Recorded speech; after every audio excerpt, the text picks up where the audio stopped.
সম্মানিত উপস্থিতি, কেমন আছেন আপনারা? আলহামদুলিল্লাহ আলা কুল্লি হাল। বুঝতেই পারছেন যে গলায় সমস্যা, কথা বলতে কষ্ট হচ্ছে, কিন্তু দিনের পথে চলতে গেলে, দিনের কাজ করতে গেলে কোনো অজুহাত চলে না। যে কোনো অবস্থায়, যে কোনো পরিস্থিতিতে, যে কোনো সিদ্ধান্ত নেওয়ার ক্ষমতা থাকতে হয়। দিনের পথে এভাবেই চলতে হয়, অন্যথায় দিনের বিজয় হয় না। আল্লাহর কাছে আমি নিজের এবং আপনাদের সবার সুস্থতা কামনা করছি এবং সকলের দীর্ঘ নেক হায়াত কামনা করছি। আজকে আমরা একটা ভিন্ন বিষয় নিয়ে কথা বলবো ইনশাআল্লাহ। যেরকম কথা হয়তো আমি সচরাচর মাহফিলগুলোতে বলি না, বা মাহফিলের বক্তব্যের বিষয়গুলো এমন থাকে না। তো আজকে আমার বক্তব্যের বিষয় হচ্ছে ভালোবাসা।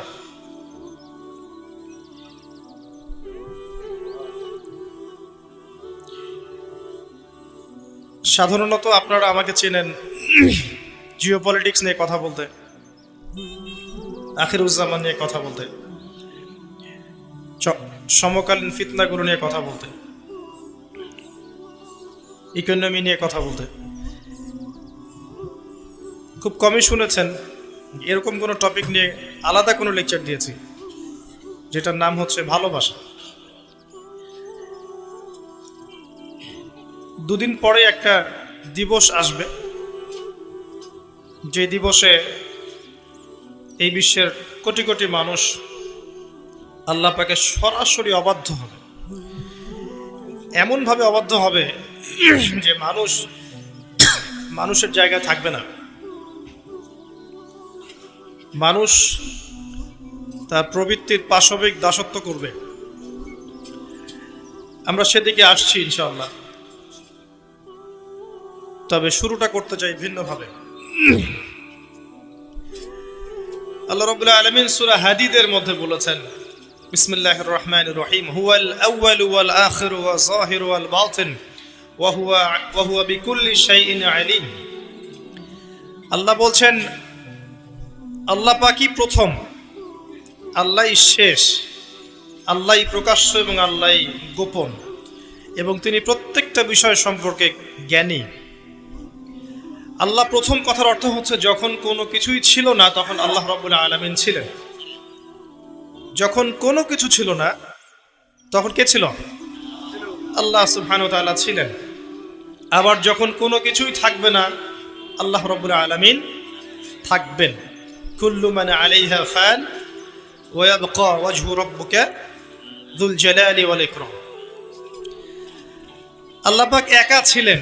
এরপরে আল্লাহ রাব্বুল আলামিন আরশ সৃষ্টি করেছেন এবং তার আরশটা ছিল পানির উপরে, কানা আরশুহু আলাল মা। এরপরে আল্লাহ পাক সৃষ্টি করেছেন কলম এবং কলমকে বলেছেন উকতুব, কলম তুমি লিখো। আমাদের কলম নয়, আল্লাহর স্পেশাল কলম, কলম তুমি লিখো। কলম কথা বলেছিল, কলম বলেছিল মাযা আকতুব, হে আল্লাহ আমি কি লিখব? আল্লাহ পাক বলেছিলেন কিয়ামত পর্যন্ত যত কিছু হবে সবকিছু লিখে ফেলো। লাউহে মাহফুজের মধ্যে কলম প্রতিটা বিষয় লিখে ফেলেছে। এই পৃথিবীতে, এই মহাবিশ্বে কিয়ামত পর্যন্ত কবে, কোথায়, কোন ঘন্টায়, কোন সেকেন্ডে, কোন মুহূর্তে কি হবে, এর বাইরে কিচ্ছু হবে না ইনশাআল্লাহ। তো এখানে আল্লাহ পাক পুরো মহাবিশ্বের তাকদীর লিখেছেন, শুধু মানব জাতির নয়, প্রত্যেকটা বিষয় লেখা হয়েছে। এরপরে আল্লাহ রাব্বুল আলামিন 6 দিনে এই মহাবিশ্ব সৃষ্টি করেছেন। হুয়াল্লাযী খালাকাস সামাওয়াতি ওয়াল আরদা ফি 6 আইয়াম। তিনি সেই আল্লাহ যিনি এই মহাবিশ্বকে সৃষ্টি করেছেন মাত্র 6 দিনে। আর আল্লাহর একদিন আমাদের একদিনের সমান নয়। আল্লাহ পাকের একদিন, শুধু কিয়ামতের দিন, মানুষের 50,000 বছরের সমান। মানুষ দাঁড়িয়ে থাকতে থাকতেই অতিষ্ঠ হয়ে যাবে, বিচার শুরু হচ্ছে না কি জন্য। তো আল্লাহ রাব্বুল আলামিন পুরো মহাবিশ্ব সৃষ্টি করেছেন এবং আসমান সমূহ জমিন একটা বিন্দুর মধ্যে ছিল, যেটা এখনকার সায়েন্স বলে যে বিগ ব্যাং থেকে সৃষ্টি হয়েছে মহাবিশ্ব। আর আল্লাহ পাক কোরআনে বলছেন বিগ ব্যাং থেকে নয়, বরং আল্লাহর হুকুমে সৃষ্টি হয়েছে মহাবিশ্ব। সূরা আম্বিয়া ৩০ নম্বর আয়াত পড়ে দেখবেন, আল্লাহ বলছেন আওয়ালাম ইয়ারাল্লাযীনা কাফারু আন্না আস-সামাওয়াতি ওয়াল আরদা কানাতা রাতকান ফাফাতাকনাহুমা। যারা অবিশ্বাস করছে তারা কি লক্ষ্য করে দেখে না যে আসমান সমূহ এবং জমিন একটা বিন্দুর মধ্যে ছিল, এরপর আমি আল্লাহ সেটাকে পৃথক করে দিলাম। সুবহানাল্লাহ। এই শিক্ষা ব্যবস্থা আপনাকে ওই বিগ ব্যাং পর্যন্ত নিয়ে যাবে, এর উপরে কি সেটা চিন্তা করার ক্ষমতা এরা রাখে না। আর তাদের চিন্তা যেখানে শেষ, আল্লাহ পাকের চিন্তা সেখান থেকে শুরু। আল্লাহু আকবার। আল্লাহ পাক বলছেন বিগ ব্যাং এমনি এমনি হয়নি, আমার হুকুমে হয়েছে, আমি এটাকে পৃথক করে দিয়েছি। সুবহানাল্লাহ। আল্লাহ পাক কি জন্য সৃষ্টি করলেন এই মহাবিশ্ব? এটা একটা ভালো প্রশ্ন। নিছক খেলার ছলে সৃষ্টি করেছেন? আল্লাহ পাক কি জন্য সৃষ্টি করতে গেলেন এই মহাবিশ্ব? উত্তর হচ্ছে ভালোবাসা। আল্লাহ পাক তার সৃষ্টিকে ভালোবাসেন। আল্লাহ রাব্বুল আলামিন তার মাখলুকদেরকে ভালোবাসেন এবং তিনি চেয়েছেন যেন আমরাও তাকে ভালোবাসি। আল্লাহ রাব্বুল আলামিন চেয়েছেন যে আমরাও যেন তাকে ভালোবাসি। আল্লাহ রাব্বুল আলামিন এর কাছে 100 ভাগ রহমত বা ভালোবাসা এবং দয়া আছে, যার মধ্যে 1 ভাগ, মাত্র 1 ভাগ তিনি পুরো মহাবিশ্বে ছড়িয়ে দিয়েছেন। সমস্ত সৃষ্টির মধ্যে এই 1 ভাগ ভালোবাসা বিরাজ করছে। এই 1 ভাগের মধ্যে আছে বাবা মায়ের প্রতি ভালোবাসা, স্ত্রী সন্তানের প্রতি ভালোবাসা, আমাদের বাচ্চা কাচ্চাদের প্রতি ভালোবাসা, আত্মীয়তার হক, প্রতিবেশীর হক, দেশকে ভালোবাসা, আবেগ অনুভূতি সব এই 1 ভাগের মধ্যে আছে।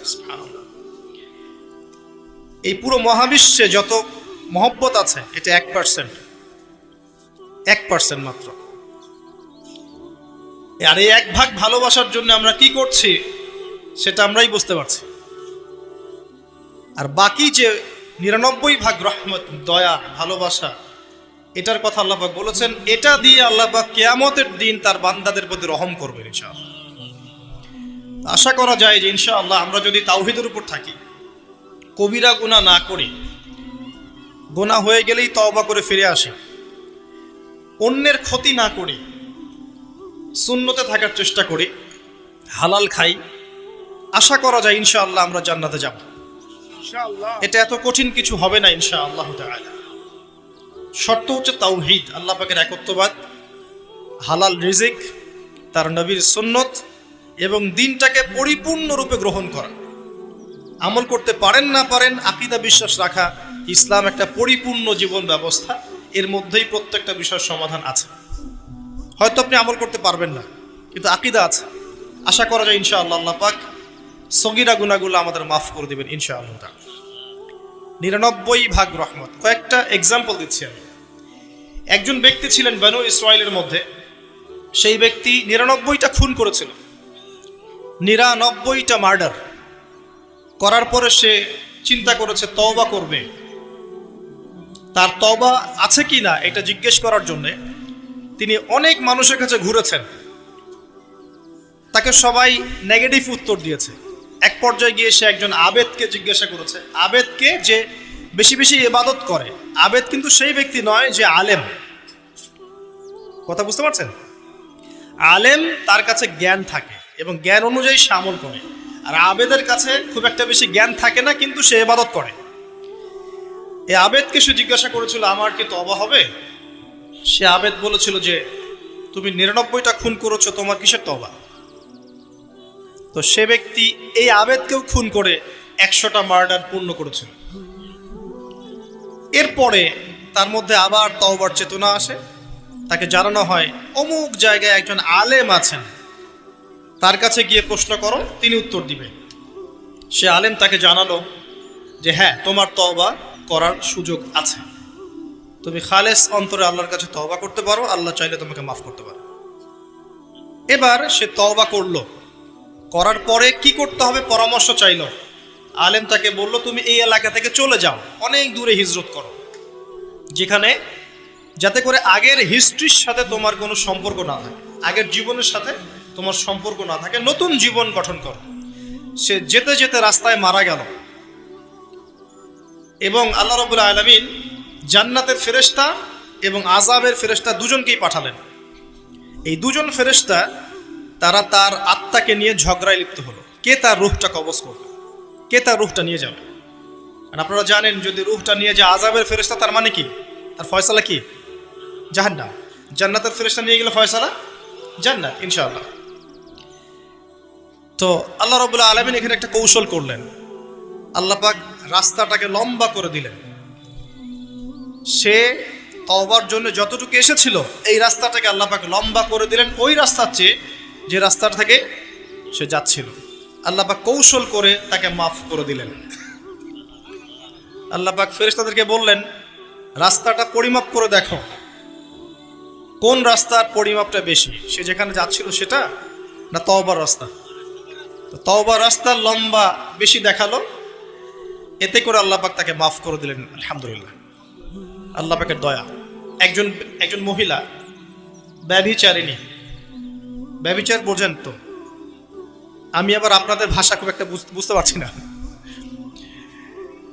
তো জিনা, জিনা তো বোঝেন, হারাম সম্পর্ক,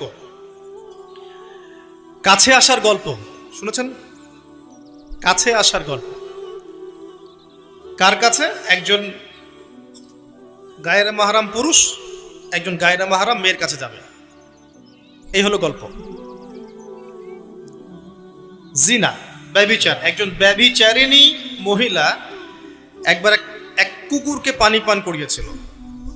কুকুরটা অনেক তৃষ্ণার্ত ছিল, সে তার মোজা খুলে কুয়ার ভিতরে নিয়ে সেখান থেকে পানি তুলে কুকুরকে পান করিয়েছে। এই আমলটার কারণে আল্লাহ পাক এই ব্যভিচারী মহিলাকে মাফ করে দিয়েছে। আরেকজন ব্যক্তি, তিনিও বানু ইসরাইলের। বানু ইসরাইল কারা চিনেন তো? কারা? রোহিঙ্গারা? কারা? বানু ইসরাইল কারা? কার সন্তানদেরকে বানু ইসরাইল বলা হয় বলেন? শুধু ওয়াজ শুনলে হবে না তো, কিছু শিখতে হবে তো। ইব্রাহিম আলাইহিস সালামের দুই ছেলে, কয় ছেলে? একজনের নাম হচ্ছে ইসমাঈল আলাইহিস সালাম, একজনের নাম হচ্ছে ইয়াকুব আলাইহিস সালাম। সরি, ইসহাক আলাইহিস সালাম। ঠিক বলেছেন, মাঝে মাঝে এভাবে বলতে হয় যাতে আপনি সঠিক বলছেন না ভুল বলছেন বোঝা যায়। একজনের নাম কি? ইসমাঈল, আরেকজনের নাম ইসহাক। ইসহাক আলাইহিস সালামের ছেলের নাম হচ্ছে ইয়াকুব আলাইহিস সালাম। কথা বুঝতে পারছেন? আর ইয়াকুব আলাইহিস সালামের বংশধরদেরকে বলা হয় বানু ইসরাইল। এবার মনে থাকবে ইনশাআল্লাহ। তো এই বানু ইসরাইলদের মধ্যেই বেশিরভাগ নবী এসেছেন। ইউসুফ, দাউদ, সুলাইমান, মুসা, ঈসা সব বানু ইসরাইলের মধ্যেই। শত শত নবী সব বানু ইসরাইলের মধ্যেই। আর ইসমাঈল আলাইহিস সালামের বংশে এসেছেন সর্বশেষ একজন নবী, তার নাম মুহাম্মদুর রাসূলুল্লাহ সাল্লাল্লাহু আলাইহি ওয়াসাল্লাম। তো বানু ইসরাইলের আরেকজন ব্যক্তি, সে প্রচন্ড পাপ করেছিল সারা জীবনে। মৃত্যুর আগে সে তার সন্তানদেরকে বলেছে যে আমি যখন মারা যাব আমার দেহটাকে আগুনে পুড়িয়ে ফেলবে, পুড়িয়ে অর্ধেক ছাই সমুদ্রে ভাসিয়ে দিবে আর অর্ধেক ছাই বাতাসে উড়িয়ে দিবে। আমি যত পাপ করেছি আল্লাহ পাক যদি আমাকে ধরতে পারেন তাহলে আমার আর রক্ষা নেই। তার ধারণা যে আল্লাহ তাকে ধরতে পারবে না, এটা ওর ধারণা। আকিদা, আকিদা কুফরি না? কুফরি বোঝেন না?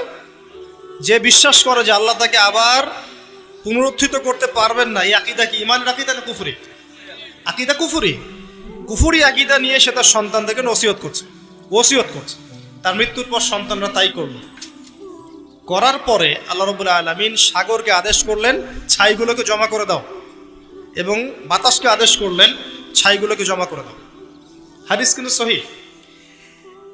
প্রকৃতি আল্লাহর কথা শোনে না? প্রকৃতি আল্লাহর কথা শোনে না? এই বিশাল সাগর আপনাদের আল্লাহর আদেশেই আপনার পা ধুয়ে দিচ্ছে। আপনি সামনে গিয়ে দাঁড়ান, আল্লাহর হুকুমে এই বিশাল শক্তিশালী সাগর আপনার পা ধুয়ে দিবে না? কিন্তু আল্লাহ যখন ওকে আদেশ করবেন যে আমার বান্দারা সবাই ইয়াবা খায়, আমার বান্দারা সব মাদক খায়, আমার বান্দারা সব জেনা করে, আমার বান্দা বান্দিরা এখানে পতিতা বৃত্তিতে লিপ্ত হয়েছে, জেনায় লিপ্ত হয়েছে, আমার বান্দা বান্দিরা এখানে নগ্ন হয়ে ঘুরছে, নামাজ কালাম পড়ছে না, তুমি এদের সবাইকে ভাসিয়ে দাও। সাগর ওই দিন আপনাকে ভাসিয়ে দিবে। সাগর তার কথা শুনবে না? প্রকৃতি আল্লাহর কথা শোনে। তো এই প্রকৃতি জড়ো করে দিল, ছাইগুলো জড়ো করে দেওয়ার পরে আল্লাহ পাক ওই ব্যক্তিকে আবার জীবিত করে বললেন যে তুমি এই কাজটা কেন করেছিলে? কোন কাজ? মৃত্যুর পরে ছাই বানিয়ে উড়িয়ে দেওয়ার কাজটা কেন করেছিলে? তখন সেই ব্যক্তি বলছে মিন খাশিয়াতিকা ইয়া রাব্বি, হে আল্লাহ আমি আপনার ভয়ে এই কাজটা করেছি। আল্লাহ পাককে সে আরো একটা সেন্টেন্স বলেছে, আল্লাহ পাক হাদিসের মধ্যে নিয়ে এসেছেন, তিনি বলেছেন আমি আপনার ভয়ে করেছি কি করি নাই হে আল্লাহ আপনি তো সেটা ভালো করেই জানেন। কথা বুঝতে পারছেন? তো আল্লাহ পাক বললেন ঠিক আছে আমি তোমাকে মাফ করে দিলাম। এখানে কিন্তু পাপ করার অ্যাক্সেস দেওয়া হচ্ছে না, আপনাকে পাপ করতে উৎসাহিত করা হচ্ছে না। আল্লাহ পাকের দয়া রহমত আমি বোঝাতে গিয়ে এই কয়েকটা হাদিস আপনাকে বললাম যে 100 ভাগ দয়া আল্লাহর কাছে আছে, 1 ভাগ তিনি ছড়িয়ে দিয়েছেন আমাদের সবার মধ্যে। কত মহব্বত করি আমরা আমাদের সন্তানকে, তাই না? স্ত্রীদেরকে, আমাদের মাদেরকে, আমাদের বাবাদেরকে, আমাদের দেশকে, আমাদের সমাজকে, আত্মীয়দেরকে, প্রতিবেশীদেরকে মহব্বত করি না, ভালোবাসি না? এই ভালোবাসা 1 ভাগ ভালোবাসার অংশ, বাকি সমস্ত ভালোবাসা আল্লাহর কাছে। এবার আসেন, আল্লাহ পাক এই সমস্ত সৃষ্টির মধ্যে সবচেয়ে বেশি ভালোবাসেন মানুষকে। কাকে? কথাটার তো প্রমাণ লাগবে না?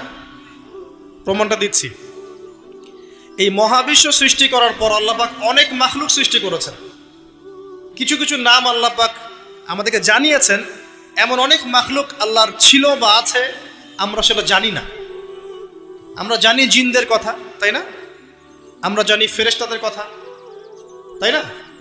এই মহাবিশ্বে ফেরেশতারা আছে না? আমাদের এই পৃথিবীতে জিন জাতি আছে না? আছে। আর লক্ষ কোটি প্রজাতির মাখলুক তো আছেই। এই সমস্ত মাখলুকের মধ্যে আল্লাহ পাক মানুষকে সবচেয়ে বেশি ভালোবাসেন, কারণ আল্লাহ পাকের সবচেয়ে শ্রেষ্ঠ একটা সৃষ্টি আছে জান্নাত। কি নাম? জান্নাত। এর চেয়ে বড় কোনো নিয়ামত আছে? এই জান্নাত কাদের জন্যে? মানুষের জন্যে। যাকে আপনি সবচেয়ে বেশি ভালোবাসবেন তার জন্য স্পেশাল একটা গিফট দিতে মন চায় না? চায় না? মনে করেন আপনি আপনার মাকে ভালোবাসেন, মন চায় না মাকে একটা সুন্দর বোরখা কিনে দেই, মায়ের থাকার জন্য একটা সুন্দর বাসা করে দেই, মায়ের টয়লেট করতে অসুবিধা না হয় টয়লেট সুন্দর করে দেই, মন চায় না? মন চায়। তো আল্লাহ পাক মানুষকে এত ভালোবাসেন যে মানুষের জন্য আল্লাহ পাক জান্নাত সৃষ্টি করেছে। মানুষ আল্লাহ পাক কিন্তু মহাবিশ্ব সৃষ্টি করার পরপরই সৃষ্টি করেন নাই। সূরা দাহর পরে দেখবেন আল্লাহ পাক বলেছেন 1 নম্বর আয়াতে, হাল আতা আলাল ইনসান হিনুম মিনাদ দাহর লাম ইয়াকুন শাইআম মাযকুরা। মানুষের উপর এমন একটা সময় চলে গেছে যখন মানুষ কোনো আলোচ্য বিষয় ছিল না। মানে মহাবিশ্বে মানুষকে সৃষ্টি করা হবে এরকম কোন আলোচ্য বিষয় ছিল না, অনেক পরে আমরা সৃষ্টি হয়েছে। আর এখন পৃথিবীতে মানুষের আচরণ দেখলে মনে হয় যে মানুষই সব, তাই না? সব মানুষের, জমি, বাড়ি গাড়ি, অট্টালিকা, টাকা পয়সা, সম্পত্তি, ক্ষমতা, এই বিশ্বের রাজনীতি, বিশ্বের অর্থনীতি, বিশ্বের সমরনীতি সব আমাদের, তাই মনে হয় না? এখন মানুষের ভাব দেখলে মনে হয় যে মানুষ পৃথিবী ধ্বংস হওয়ার পরে মঙ্গলে গিয়ে থাকবে, মঙ্গল ধ্বংস হওয়ার পরে শনিতে গিয়ে থাকবে, তারপর অন্য গ্রহে, তারপর অন্য গ্রহে। এখন মানুষ বলে যে শুক্র গ্রহ আমার, মানুষ বলেছে শুক্র গ্রহ আমার। কয়দিন আগে একটা দেশ দাবি করেছে শুক্র গ্রহটা আমাদের, আরেকটা দেশ তার বিপক্ষে দাবি করেছে না ওইটা আমাদের। তো মানুষের আচরণ এখন এমন, মানুষ যে পৃথিবীতে বাস করছে এই পৃথিবী তো মানুষের না, তা মানুষের। মানুষ এসেছে এখানে কোত্থেকে? জান্নাত থেকে, আসে নাই? আমরা কি পৃথিবীর বাসিন্দা ছিলাম? আমরা জান্নাতে ছিলাম। আমাদের পিতামাতা কোথায় ছিলেন? জান্নাতে। আর আমাদের আত্মাগুলো কোথায় ছিল? রুহের জগতে। এই পৃথিবীতে তো আমি এসেছি অনেক পরে, আর এখন মনে হয় সব কিছুর মালিক আমি একাই। এটা ফেরাউনি আচরণ। কিরকম আচরণ? ফেরাউনি আচরণ। আনা রব্বুকুমুল আলা, আমি তোমাদের মহান রব। মানুষের ভাবসাব দেখলে এখন এরকম মনে হয়। আল্লাহর বিধানের 5 পয়সা পরোয়া করবে না। দেখাবো আপনাকে, কানের মধ্যে দিনে 5 বার আসছে হাইয়া আলাস সালাহ, হাইয়া আলাস সালাহ, নামাজ পড়বে না। একটু মূল্যায়ন করলো না আল্লাহ পাকের হুকুমের। যাকাত ফরজ হয়ে গেছে, 10 বছর 20 বছর হয়ে যাচ্ছে, যাকাত ফরজ হয়ে গেছে, যাকাত দেয় না। মানুষ পরোয়া করে আল্লাহ? আল্লাহ বলছেন জেনার ধারের কাছেও যেও না। ও বলবে না এটা কাছে আসার গল্প। মানুষ, আল্লাহ বলবেন সুদ খেও না, ইত্তাকুল্লাহ ওয়া যারু মা বাকিয়া মিনার রিবা, সুদের অবশিষ্ট অংশ সব ছেড়ে দাও। ওয়া ইল্লাম তাফআলু, যদি না ছাড়ো, ফাযানু বিহারবিন মিনাল্লাহি ওয়া রাসূলিহি, আল্লাহ এবং তার রাসূলের সাথে যুদ্ধের ঘোষণা শুনে রাখো। মানুষ বলবে সুদেই অগ্রগতি, সুদেই প্রগতি। এটাই চলছে। মানুষ বলবে যে আল্লাহ বলছেন ওয়ামান লাম ইয়াহকুম বিমা আনজালাল্লাহ ফাউলাইকা হুমুল কাফিরুন, আর এক আয়াতে আছে ফাসিকুন, আর এক আয়াতে আছে জালিমুন। মানুষ বলবে না আমি যেটা লস দিব সেটাই লস, এর বাইরে কিছু নেই। তা আমরা সত্যি আল্লাহকে পরোয়া করি? সত্যিকার অর্থে আদতে আমরা আল্লাহকে খুব একটা পরোয়া করছি না। আল্লাহকে পরোয়া করার অর্থ হচ্ছে আল্লাহর হুকুম আহকাম মেনে চলা। যদি আমি আল্লাহর হুকুম আহকামগুলো মেনে চলি তবেই প্রমাণ হবে হ্যাঁ আমি আল্লাহকে পরোয়া করছি। আসেন, মানুষকে আল্লাহ পাক সৃষ্টি করেছেন অনেক পরে। সৃষ্টি করার ঘটনাটা আল্লাহ পাক সূরা সদের মধ্যে একটু সুন্দর করে বলেছেন, মানে অন্য অন্য ঘটনার চাইতে আরো বেশি সুন্দর করে। তা আমার মত, প্রতিটাই সুন্দর, এটা আমার কাছে বেশি ভালো লাগে। কারণ এখানে আল্লাহ আরেকটা শব্দ বলেছেন যেটা অন্য জায়গায় বলেন নাই। অনেক জায়গায় কোরআনে আছে মানুষকে কিভাবে সৃষ্টি করা হয়েছে, কিন্তু এই সূরার মধ্যে, সূরা সদের মধ্যে একটু ব্যতিক্রম আছে, আরেকটু ভালোবাসা। আল্লাহ পাক বলছেন যে ইয়া ইবলিস, হে ইবলিস, মা মানাআকা আন তাসজুদ লিমা খালাকতু বিয়াদাই, হে ইবলিস তোমাকে কিসে বারণ করলো তাকে সিজদা করতে যাকে আমি আমার হাত দিয়ে সৃষ্টি করেছি? কথা বোঝেন না আমার? হে ইবলিস, কিসে তোমাকে বারণ করলো, কিসে তোমাকে নিষেধ করলো? কেন তুমি সিজদা করলা না আদমকে? সহজ করে দিলাম, আদমকে, যাকে আমি সৃষ্টি করেছি আমার হাত দিয়ে। আল্লাহ পাক অন্য কোন সৃষ্টিকে এভাবে ব্যাখ্যা করেছেন যে আমি আরশকে সৃষ্টি করেছি আমার হাত দিয়ে, আমি মহাবিশ্বকে সৃষ্টি করেছি আমার হাত দিয়ে? ব্যাখ্যা করেছেন? বাকি সৃষ্টির ক্ষেত্রে আল্লাহ পাক বলেছেন, আল্লাহ পাক যখন কিছু করতে চান খালি বলেন কুন ফায়াকুন। তা আদমের ক্ষেত্রে আল্লাহ পাক বলেননি কুন ফায়াকুন, বলেছেন? কথা বুঝতে পারছেন? আদমের ক্ষেত্রে আল্লাহ পাক বলেছেন আমি তাকে আমার হাত দিয়ে সৃষ্টি করেছি। হাতের ব্যাখ্যা কি সেটা নিয়ে আমাদের তর্ক করার দরকার নাই। মূল কথা হচ্ছে এখানে আল্লাহ পাক ভালোবাসা বুঝিয়েছে যে আদম আলাইহিস সালামকে আল্লাহ পাক ভালোবেসে সৃষ্টি করেছেন, স্পেশাল সৃষ্টি। এবার আসেন, সৃষ্টি করার পর তাকে রেখেছেন কোথায়? জান্নাতে। তারও আগে আল্লাহ পাক সমস্ত জ্ঞান আদম আলাইহিস সালামকে শিক্ষা দিয়েছে। সুবহানাল্লাহ পড়বেন না? মানুষ সম্মানিত কি কারণে? শারীরিক গঠনের কারণে? জ্ঞানের কারণে। আপনি যাকে ভালোবাসেন বেশি তাকে আপনি সব শেখাতে চাইবেন না? তাকে আপনি সব দিতে চাইবেন না? যে আমার সব তোমার জন্য, আমি তোমাকে ভালোবাসি, বলেন না? বলেন, কারে কারে বলছেন জীবনে? আলহামদুলিল্লাহ, আলহামদুলিল্লাহ, শুকরিয়া। এই কথাটা আল্লাহ পাক সূরা বাকারায় বলেছেন যে ওয়াল্লামা আদামা আসমাআ কুল্লাহা, আমি আদমকে সমস্ত বিষয়ের নাম শিক্ষা দিয়েছি। সুবহানাল্লাহ। এমন শিক্ষা দিয়েছেন যে শিক্ষা আল্লাহ পাক ফেরেশতাদেরকেও দেননি।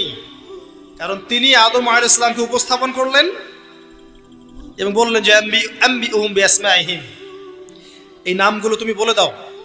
ফেরেশতারা কিন্তু বলতে পারলো না।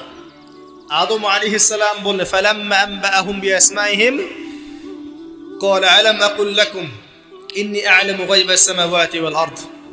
আল্লাহ পাক প্রথমে ফেরেশতাদেরকে বললেন নামগুলো বলে দাও। ফেরেশতারা বলল লা ইলমা লানা ইল্লা মা আল্লামতানা, আপনি যতটুকু শিখিয়েছেন এর বাইরে আমরা জানি না। কিন্তু আদমকে বললেন আলাইহিস সালাম তুমি নামগুলো বলে দাও, তিনি সমস্ত নাম বলে দিলেন। সুবহানাল্লাহ। এবার আল্লাহ পাক বললেন আমি কি তোমাদেরকে বলি নাই যে আমি যা জানি তোমরা তা জানো না? কারণ ফেরেশতারা কি বলেছিল আগে, আতাজআলু ফিহা মান ইউফসিদু ফিহা ওয়া ইয়াসফিকু দিমা, আপনি কি এমন কোন সৃষ্টি পৃথিবীতে পাঠাতে চাচ্ছেন খলিফা করে যে পৃথিবীতে ফাসাদ সৃষ্টি করবে আর রক্তপাত ঘটাবে? ফেরেশতারা নেগেটিভ কথা বলেছিল। আল্লাহ পাক সেই ফেরেশতাদের সামনেই আদম আলাইহিস সালামকে সম্মানিত করলেন জ্ঞানের মাধ্যমে। কিসের মাধ্যমে? ফেরেশতারা যে কথাটা বলেছিলেন সেটা কিন্তু বাস্তব। পৃথিবীতে এখন কিন্তু মানুষ এই দুইটা কাজই করছে। বেশিরভাগ মানুষ কি করছে? হয় রক্তপাত ঘটাচ্ছে, না হলে ফিতনা ফাসাদ সৃষ্টি করছে। বুঝতে হলে আপনি দুই চোখ দিয়ে বিশ্বটাকে দেখেন। বিশ্বের প্রতিটা সেক্টর এখন ফাসাদ দিয়ে ভর্তি, প্রতিটা সেক্টর। এমন একটা লেভেলে চলে আসছে ফাসাদ যে একটা নিউক্লিয়ার ওয়েপেন্স, একটা পারমাণবিক বোমা যদি ফাটে পৃথিবীতে, পৃথিবীর রূপরেখা চেঞ্জ হয়ে যাবে। আর এই বোমা নিশ্চয়ই জিন জাতি তৈরি করে নাই। কে তৈরি করছে? মানুষ। এর মধ্য দিয়ে কি মানবতার কল্যাণ হবে যদি একটাও ফাটে? কখনো 47-এর দিকে ফেটেছিল না দুইটা? কোথায় কোথায়? জাপানে, হিরোশিমায়, আর কোথায়? বোমাগুলোর নাম বলতে পারবেন? হ্যাঁ, মাশাআল্লাহ মাশাআল্লাহ, লিটল বয় আর ফ্যাট ম্যান।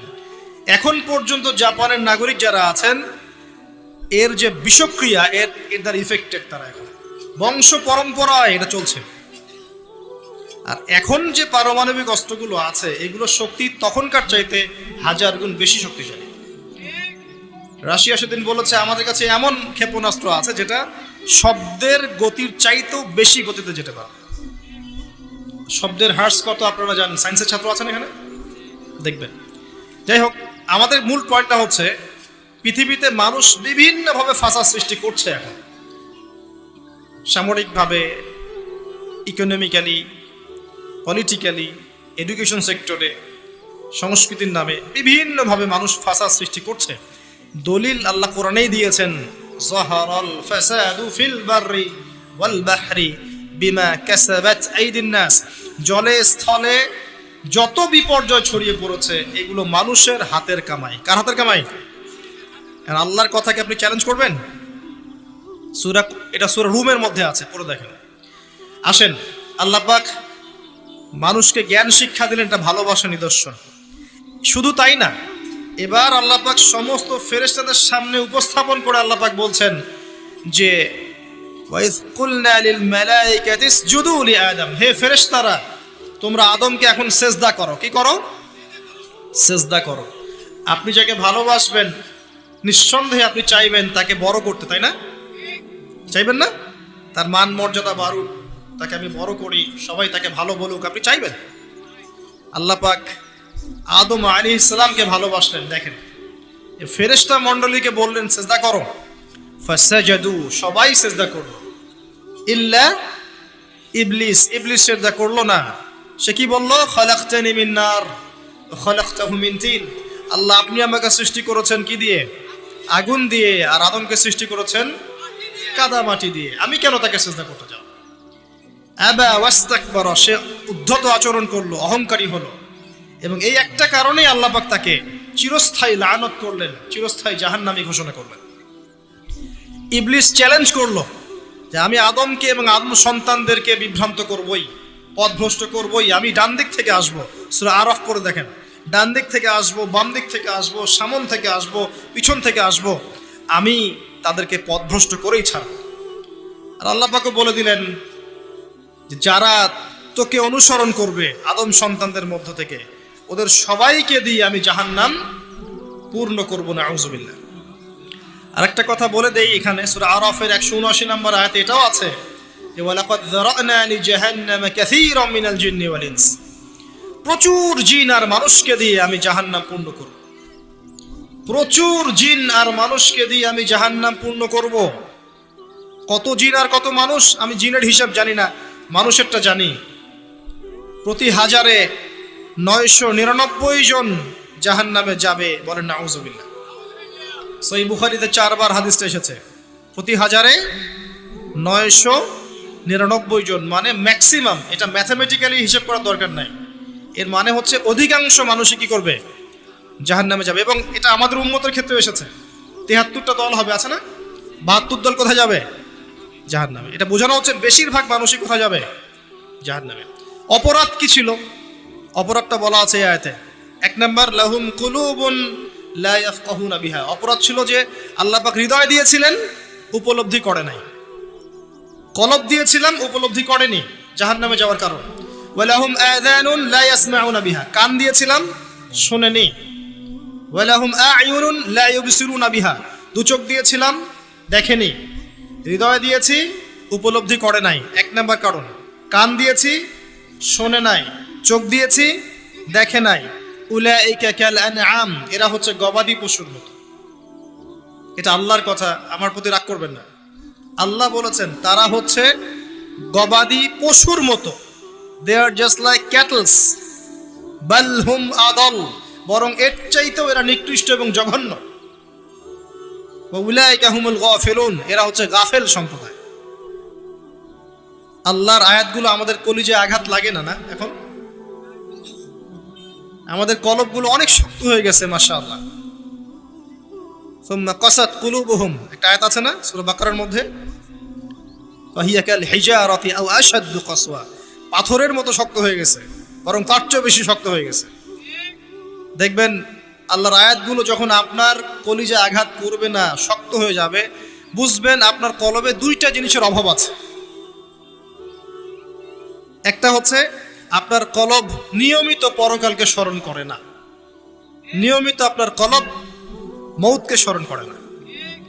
2 নাম্বার হচ্ছে আপনার কলবে কোরআনের তেলাওয়াত পৌঁছাচ্ছে না। এই 2টাই কারণ। কারণ নবী সাল্লাল্লাহু আলাইহি ওয়াসাল্লাম বলেছেন, পাপ করলে কলবের মধ্যে কালো দাগ পড়ে।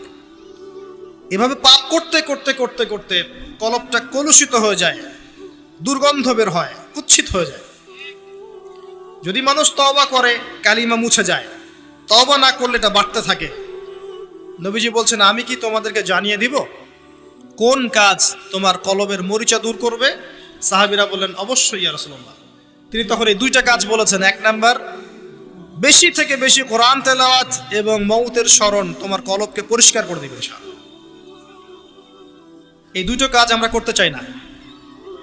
এখনকার সভ্যতায় গিয়ে দেখবেন কবরস্থান সমাজের বাইরে থাকে। একটা সমাজ, এর বাইরে দেখবেন কবরস্থান, দূরে। আর ঢাকা হলে তো কথাই নাই। দেখবেন বনানীতে কবরস্থান, তার আশপাশে মানুষ ছুটছে আর ছুটছে জীবনে, দুনিয়ার জীবিকার তাগিদে। একবার ফিরে তাকানোরও সময় নাই যে ওটা কি, জায়গাটা কি, কোন জায়গা। তো একটা সময় ছিল নবী সাল্লাল্লাহু আলাইহি ওয়াসাল্লামের যুগ থেকে শুরু করে সাহাবা কেরামের যুগে, কবরস্থান ছিল মসজিদের পাশে। কোথায়? এলাকার মূল যে মসজিদ, এর পাশে। মানুষ 5 ওয়াক্ত নামাজে যেত, কবর দেখতো, পরকালকে স্মরণ করতো, জিয়ারত করতো, চলে আসতো। এখন দেখবেন মাসে 1 দিনও কেউ কবরস্থানে যায় না। তো মৌতের কথা স্মরণ হবে কিভাবে? আচ্ছা আসেন, মূল জায়গায় আসে। এই 2টা কাজ আপনার কলবের মরিচা দূর করবে। আমি এখানে ওই কারণগুলো বললাম সূরা আরাফের 179 নম্বর আয়াত থেকে, কোন কোন কারণে বেশিরভাগ মানুষ জাহান্নামে যাবে। আল্লাহ পাক আদম আলাইহিস সালামকে সৃষ্টি করার পরে যখন এভাবে ফেরেশতাদের সামনে উত্থাপন করলেন, ফেরেশতারা সিজদা করলো, ইবলিস করলো না। ইবলিস চ্যালেঞ্জ করলো। আল্লাহ পাক ঘোষণা করলেন, যারা ইবলিসের পদাঙ্ক অনুসরণ করবে তাদেরকে দিয়ে আল্লাহ পাক জাহান্নাম পূর্ণ করবেন, বলেন নাউজুবিল্লাহ। আর ইবলিস সম্পর্কে আল্লাহ পাক আমাদেরকে সতর্ক করলেন এভাবে। আল্লাহ পাক বললেন, ইয়া আইয়ুহাল্লাযীনা আমানু, হে মুমিনগণ, লা তাত্তাবিউ খুতুওয়াতিশ শাইতান, তোমরা শয়তানের পদাঙ্ক অনুসরণ করো না। ইন্নাহু লাকুম আদুউম মুবিন, নিশ্চয়ই সে তোমাদের স্পষ্ট শত্রু। আল্লাহ পাক জানিয়ে দিলেন। জানিয়ে দেওয়ার পরে আদম এবং হাওয়া আলাইহিস সালাম তাদেরকে রাখলেন জান্নাতে। কোথায়? যাকে আপনি ভালোবাসবেন তাকে সবচেয়ে শ্রেষ্ঠ গিফট দিতে যাবেন, প্রমাণ। জান্নাতে থাকলেন। একটা পরীক্ষার কারণ আছে। পরীক্ষার কারণ হচ্ছে আমি চাচ্ছি সে আরো বড় পুরস্কার পাক। এটাই পরীক্ষার কারণ। দুনিয়ার জীবনে আমরা এসেছি কি জন্য? পরীক্ষা দিতে। আল্লাহ পাক চেয়েছেন পরীক্ষায় পাশ করে আমরা যেন আরো বড় পুরস্কার পাই। লিনাবলুয়াকুম আইয়ুকুম আহসানু আমালা। আল্লাহ পাক দেখতে চান তোমাদের মধ্যে আমলের শ্রেষ্ঠ কে। একটা পরীক্ষা আল্লাহ পাক নিলেন, ওয়ালা তাকরাবা হাযিহিশ শাজারা, তোমরা দুজন এই গাছের কাছে যাবে না। ও একটা কথা মিস করে গেছে, এই দুজনের আরেকজন কে? হাওয়া আলাইহিস সালাম। কোত্থেকে আসলেন তিনি? আদম আলাইহিস সালামের একাকিত্ব বোধ হচ্ছিল জান্নাতে, সঙ্গিনী সবচেয়ে ইম্পর্টেন্ট জিনিস আপনাদের পৃথিবীতে, তাই না? একজন উত্তম জীবন সঙ্গিনী খুব গুরুত্বপূর্ণ জিনিস পৃথিবীতে।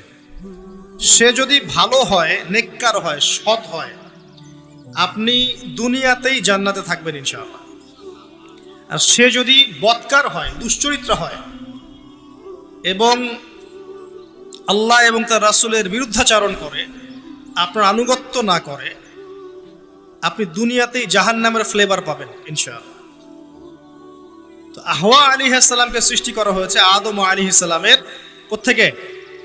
পাঁজরের হাড় থেকে। এখানে একটা কথা মনে পড়লো, এটা বলার লোভ সামলাতে পারছি না। এই হাড়ের ব্যাপারে নবী সাল্লাল্লাহু আলাইহি ওয়াসাল্লাম একটা কথা বলেছেন। তিনি বলেছেন তাদেরকে মানে বুঝে নেন কাদেরকে? তাদেরকে সৃষ্টি করা হয়েছে বক্র হাড় থেকে, বাঁকা হাড় থেকে। কাদেরকে? যদি জোর খাটাতে চাও তাহলে হাড়টা পটাশ করে ভেঙে দেবে, আর যদি ওই অবস্থায় ছেড়ে দাও তাহলে সে বক্রই থেকে যাবে। তার সাথে উত্তম নসিহতের মধ্য দিয়ে জীবন পার করতে হবে, এবং এটা খুব ডিফিকাল্ট। দুনিয়াতে সবচেয়ে বড় পরীক্ষাগুলোর মধ্যে একটা এটা, বক্র হাড়কে নিয়ে জীবন চলা, এটা সবচেয়ে বড় পরীক্ষাগুলোর মধ্যে একটা। এখানে আল্লাহ পাক যার প্রতি রহম করবেন সে ইনশাআল্লাহ তাআলা দেখবেন দুনিয়াতেই জান্নাতের ফ্লেভার পাবে। আর দেখবেন যার ঘরে সৎ স্ত্রী নাই, বদকার স্ত্রী আছে, সেই পৃথিবীতেই জাহান্নামের স্বাদ পায়। বলেন নাউজুবিল্লাহ। আমরা দোয়া করি সবার ঘরে ঘরে যেন আল্লাহ পাক নেককার সৎ স্ত্রী দান করেন, আল্লাহুম্মা। তো হাওয়া আলাইহিস সালাম এবং আদম আলাইহিস সালামকে আল্লাহ পাক রাখলেন কোথায়? জান্নাতে। আপনি ঘুম আসতেছে? আমি কিন্তু অনেক কষ্ট করে কথা বলছি। তো জান্নাতে রাখলেন, একটা পরীক্ষা, গাছের কাছে যাবে না। এই গাছের নাম কি এটা বড় কথা নয়, এই গাছের নামটা কি এটা কিন্তু বড় কথা নয়। মূল কথা হচ্ছে পরীক্ষাটা কি। গাছের কাছে যাবে না। গাছের কাছে তারা গেলেন কিভাবে? শয়তান তাদেরকে কি করলো?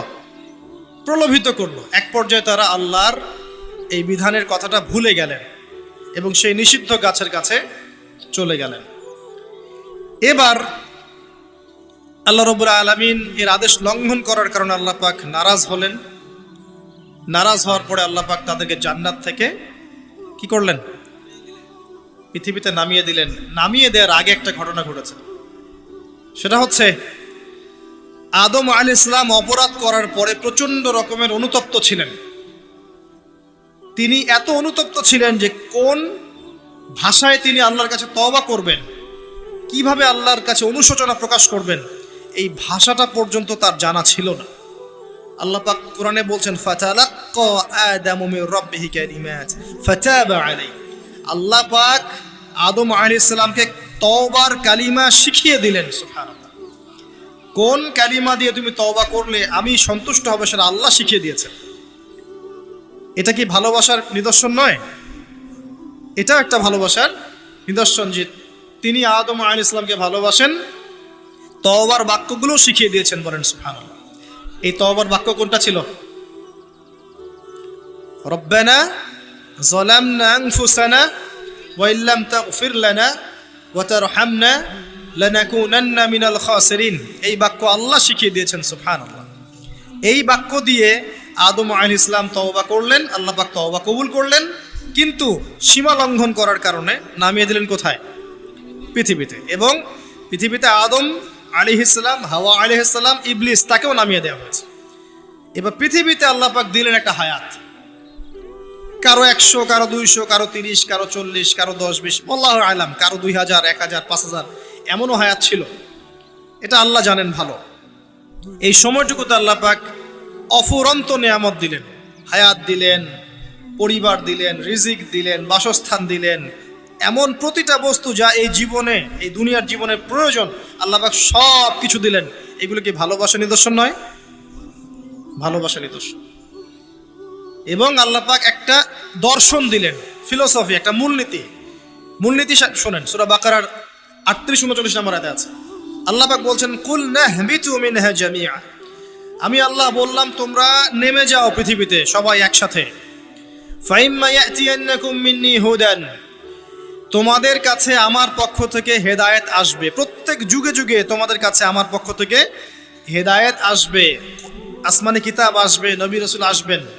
ফামান তাবিআ হুদায়া, যারা আমার হেদায়েতকে অনুসরণ করবে, মেনে চলবে, ফালা খাউফুন আলাইহিম ওয়ালা হুম ইয়াহজানুন, তাদের কোনো টেনশন নাই, কোনো দুশ্চিন্তা নাই। যেই জান্নাত থেকে এসেছেন সেখানে ফিরে যাবেন ইনশাআল্লাহ। শর্ত কি? আল্লাহর হেদায়েত মেনে চলতে হবে।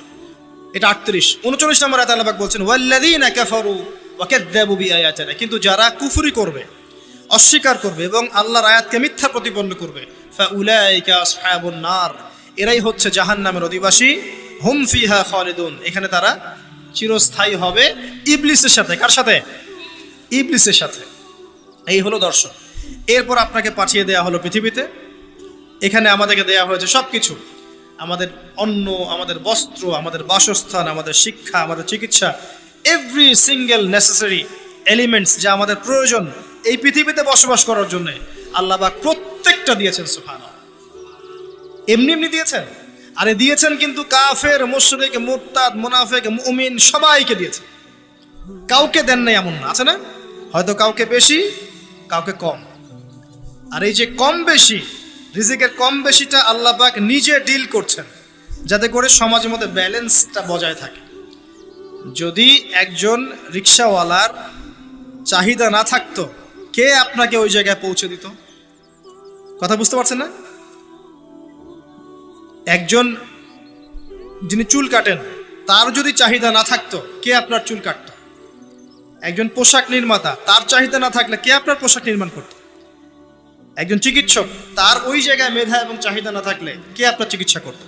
আল্লাহ পাক এই বৈচিত্র্যের মধ্য দিয়ে এই সমাজের মধ্যে, দুনিয়ার মধ্যে একটা ব্যালেন্স বজায় রেখেছে।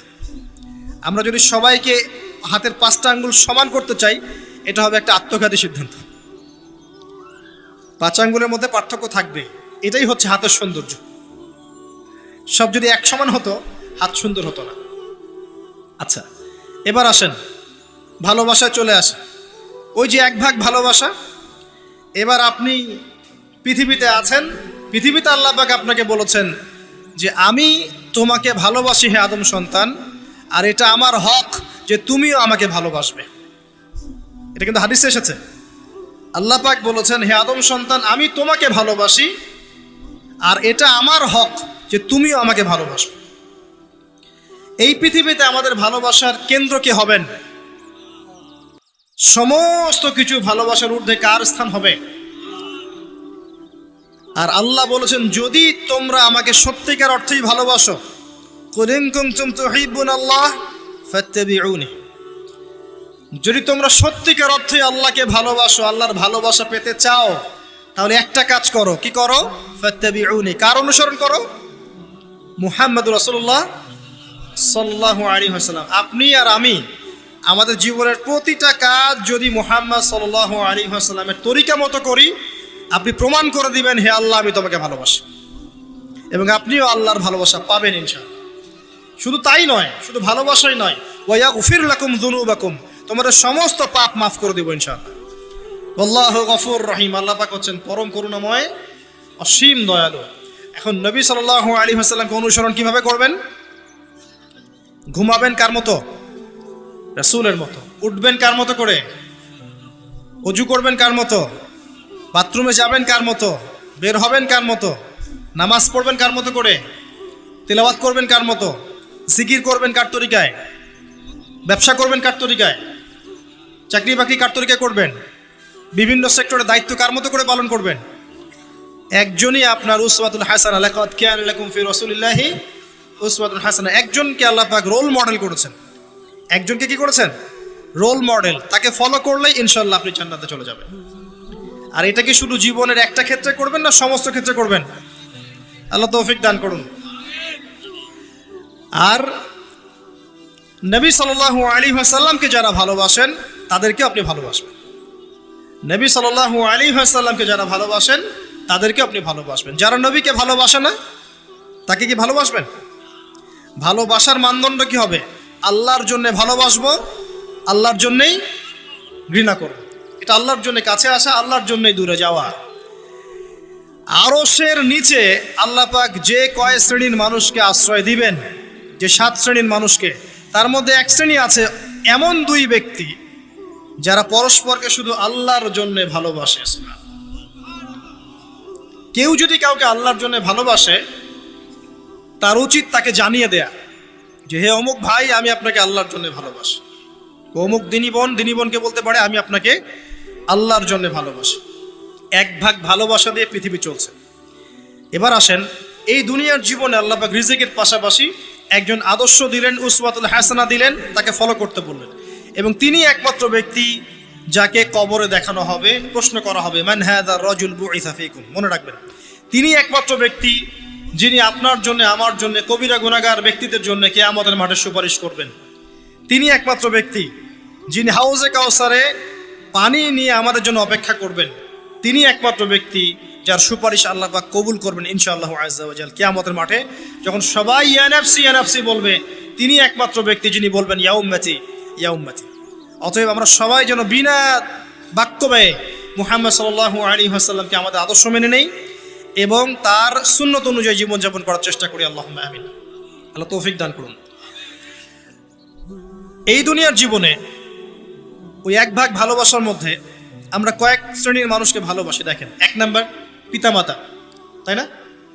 2 নাম্বার স্ত্রী, 3 নাম্বার সন্তান সন্ততি, 4 নাম্বার আত্মীয় স্বজন, পাড়া প্রতিবেশী, এবং আমরা যে দেশে থাকি সে দেশকে ভালোবাসি না? ভালোবাসি।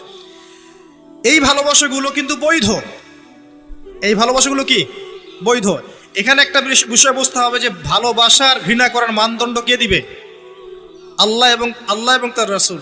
এই মানদণ্ডে ভালোবাসবেন।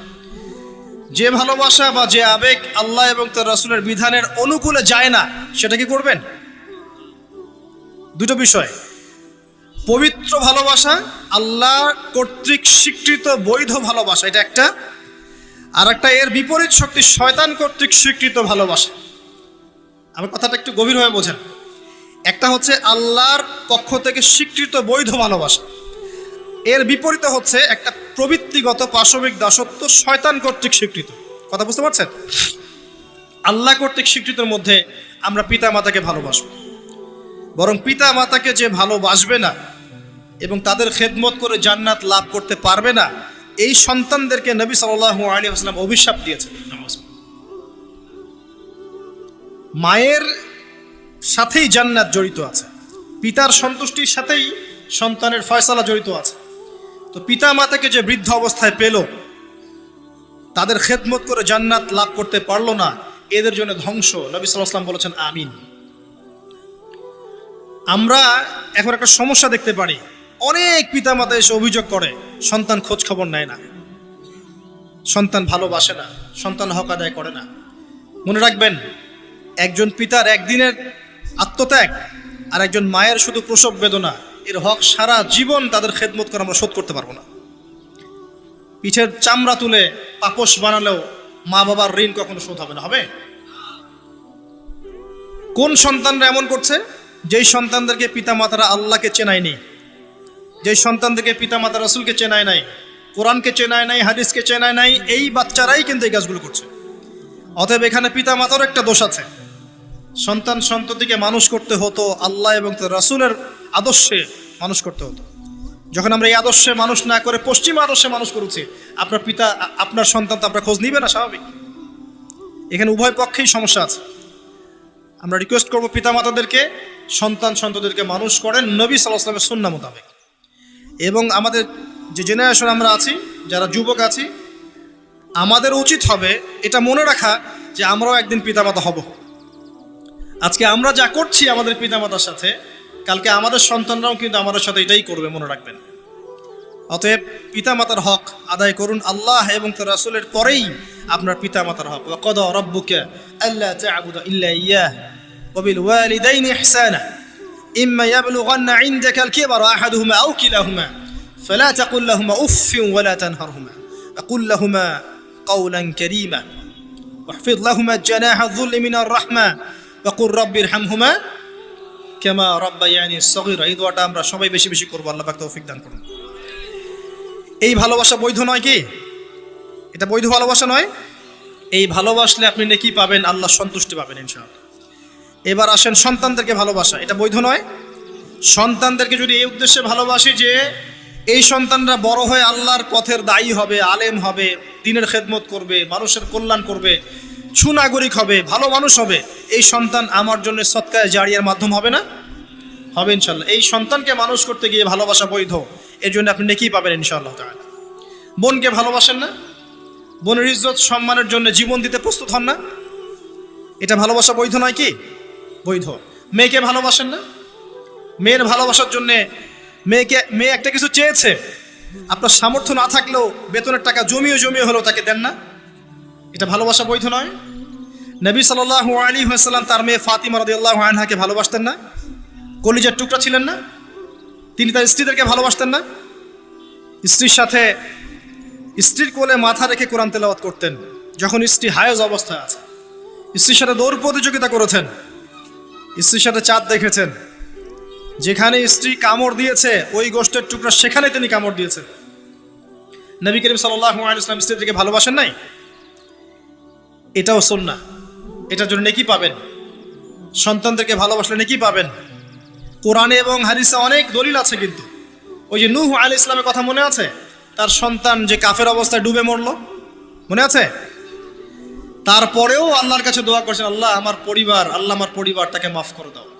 আল্লাহ পাক ধমক দিয়ে বলছেন, লাইসা মিন আহলিক, সে তোমার পরিবারের কেউ না। আম কুনতুম শুহাদা ইয হাদারা ইয়াকুবুল মাউত, ইয়াকুব আলাইহিস সালামের কথা মনে আছে?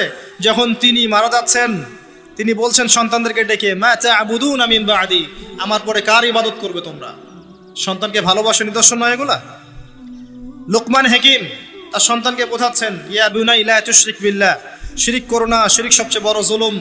নামাজ কায়েম করো, সৎ কাজের আদেশ করো, অসৎ কাজে নিষেধ করো। সন্তানকে ভালোবাসা নয়?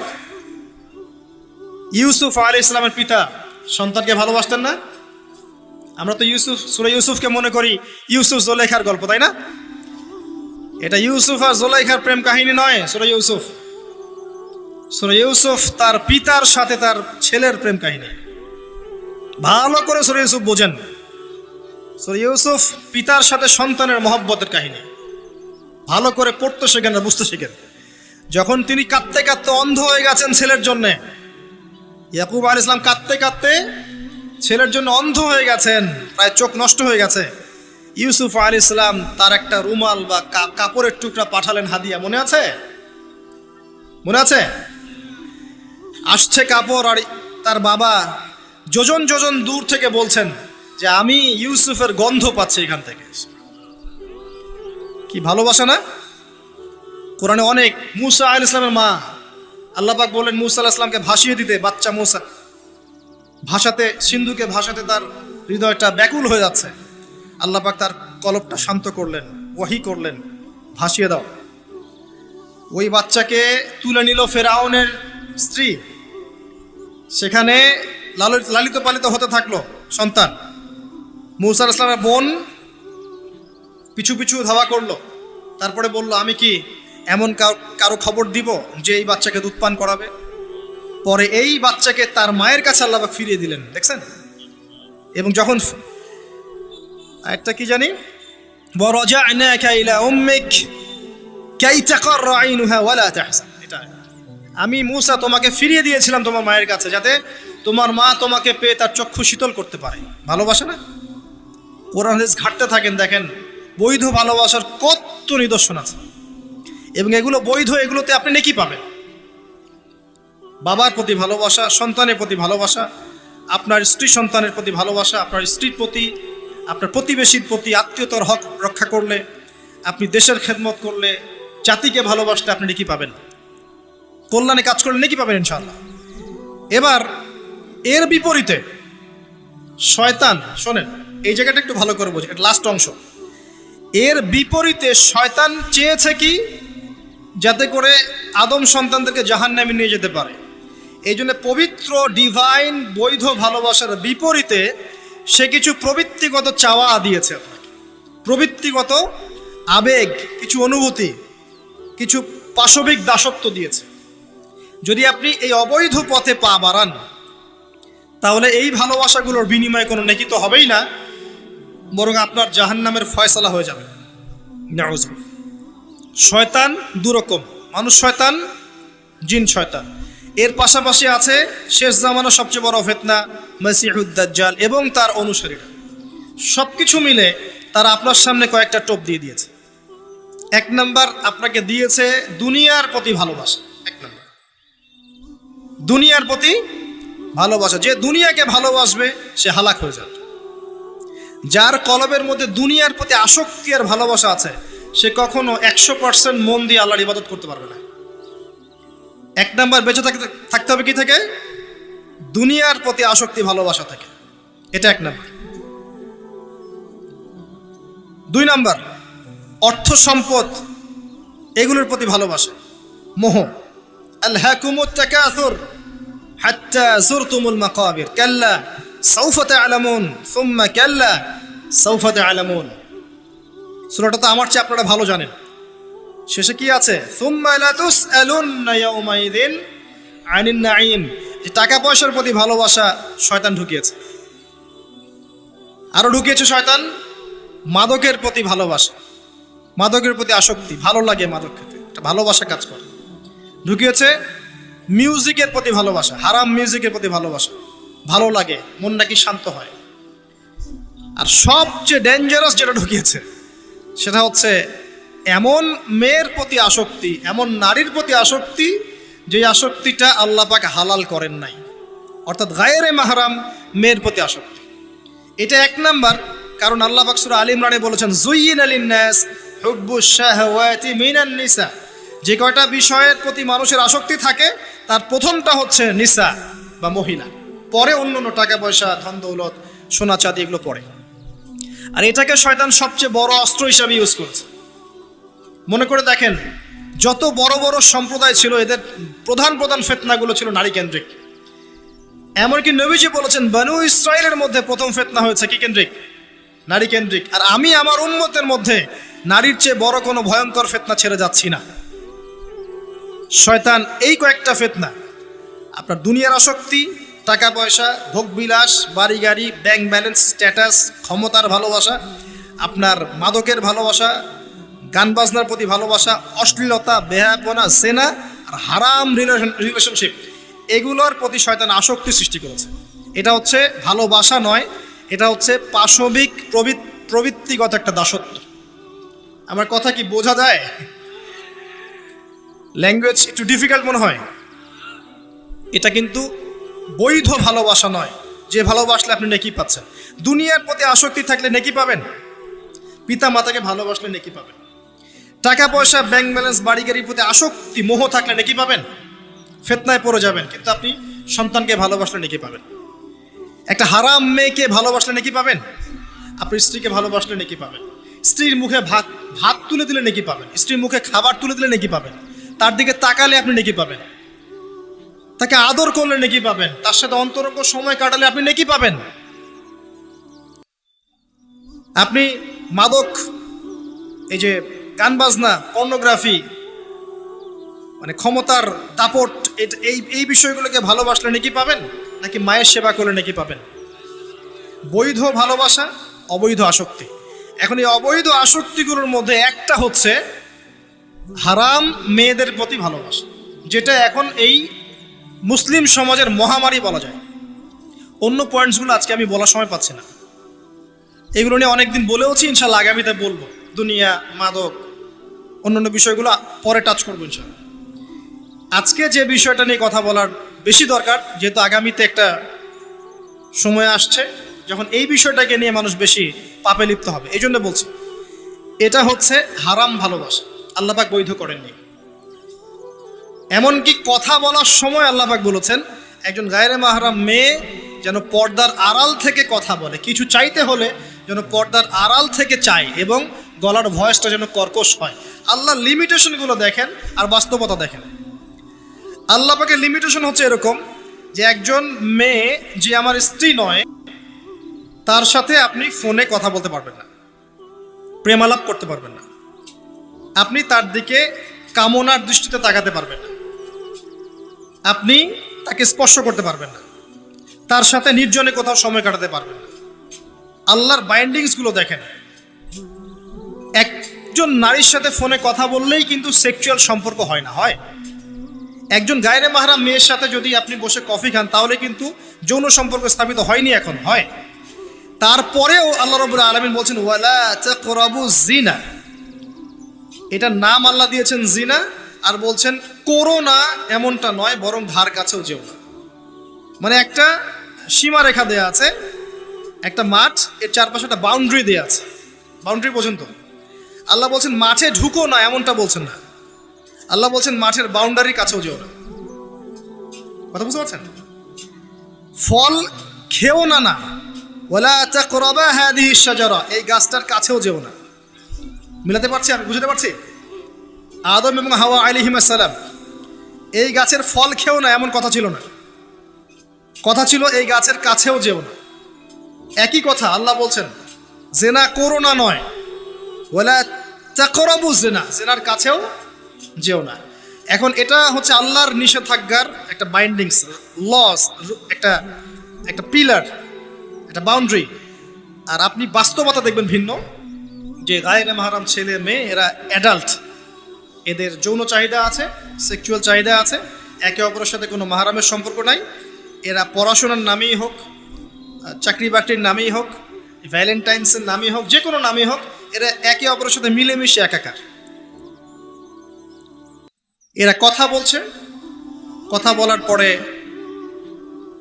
আরও কাছে যাচ্ছে, ভালোবাসার প্রণয় বিনিময় করছে, এক পর্যায়ে কফি খাচ্ছে, ডেটিংয়ে যাচ্ছে, ঘুরছে ফিরছে, এই করতে করতে করতে এক পর্যায়ে তারা হারাম জেনায়ও লিপ্ত হয়ে গেল, বিছানায় চলে গেল। এই সম্পর্কের পর দেখা যায় সম্পর্ক ব্রেকআপ শেষ। এবং এই ঘটনাগুলোর নাম দিচ্ছি আমরা কাছে আসার গল্প।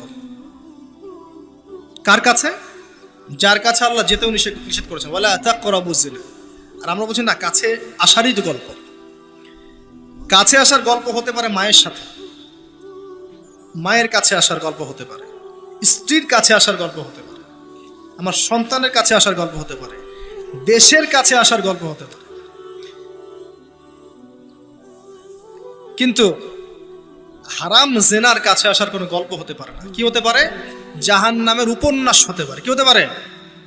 জাহান্নামের আমল নামার একটা উপন্যাস হতে পারে। উপন্যাস বোঝেন না? আল্লাহ পাক এই যে কিয়ামতের মাঠে আমল নামা ছুঁড়ে দিবেন, ছুঁড়ে দিয়ে আমল নামা ঘুরতে থাকবে, কারো ডান হাতে কারো বাম হাতে। যার হাতে আমল নামা আসুক না কেন, যে হাতে আসুক না কেন, আল্লাহ পাক সবাইকে একটা কথা বলবেন, ইকরা কিতাবাক, তুমি তোমার কিতাব পড়ো, কাফা বিনাফসিকা আল-ইয়াওমা আলাইকা হাসিবা, আজকে তুমি তোমার হিসাব নেওয়ার জন্য যথেষ্ট। আমরা সবাই একটা করে উপন্যাস লিখছি, আমরা সবাই একটা করে উপন্যাস লিখছি আমল নামার, আমাদের কাজের মধ্য দিয়ে। আর এর চেয়ে ভয়ঙ্কর বিষয়টা হচ্ছে এই উপন্যাসটা আপনাকে পড়তে বলা হবে সবার সামনে। আমার কথা মনে বোঝা যায় না? আমরা একটা গল্প লিখছি আমল নামায়, উপন্যাস লিখছি, যার একটা মোমেন্ট বাদ যাচ্ছে না। এই যে এখন আমরা বসে আছি, এটা আপনার উপন্যাসে উঠে গেছে, আমল নামে উঠে গেছে। মাফ করবেন যদি কালকে আবার দেখেন যে আমল নামাকে উপন্যাস বলে যা ব্যাখ্যা করলাম উতহা, এবার এই শব্দ দিয়ে আবার তুলকালাম করে ফেলেন। বুঝানোর জন্য বলেছি যুব সমাজ উপন্যাস বোঝে, এই জন্য বলেছি। যুবকরা উপন্যাস বোঝেন না? আপনারা বিভিন্ন উপন্যাস পড়েছেন, যারা জেনারেল লাইনে পড়েছেন অনেক উপন্যাস পড়েছেন। এই জন্য বললাম বোঝানোর জন্যে, আমল নামা কখনো উপন্যাস নয়।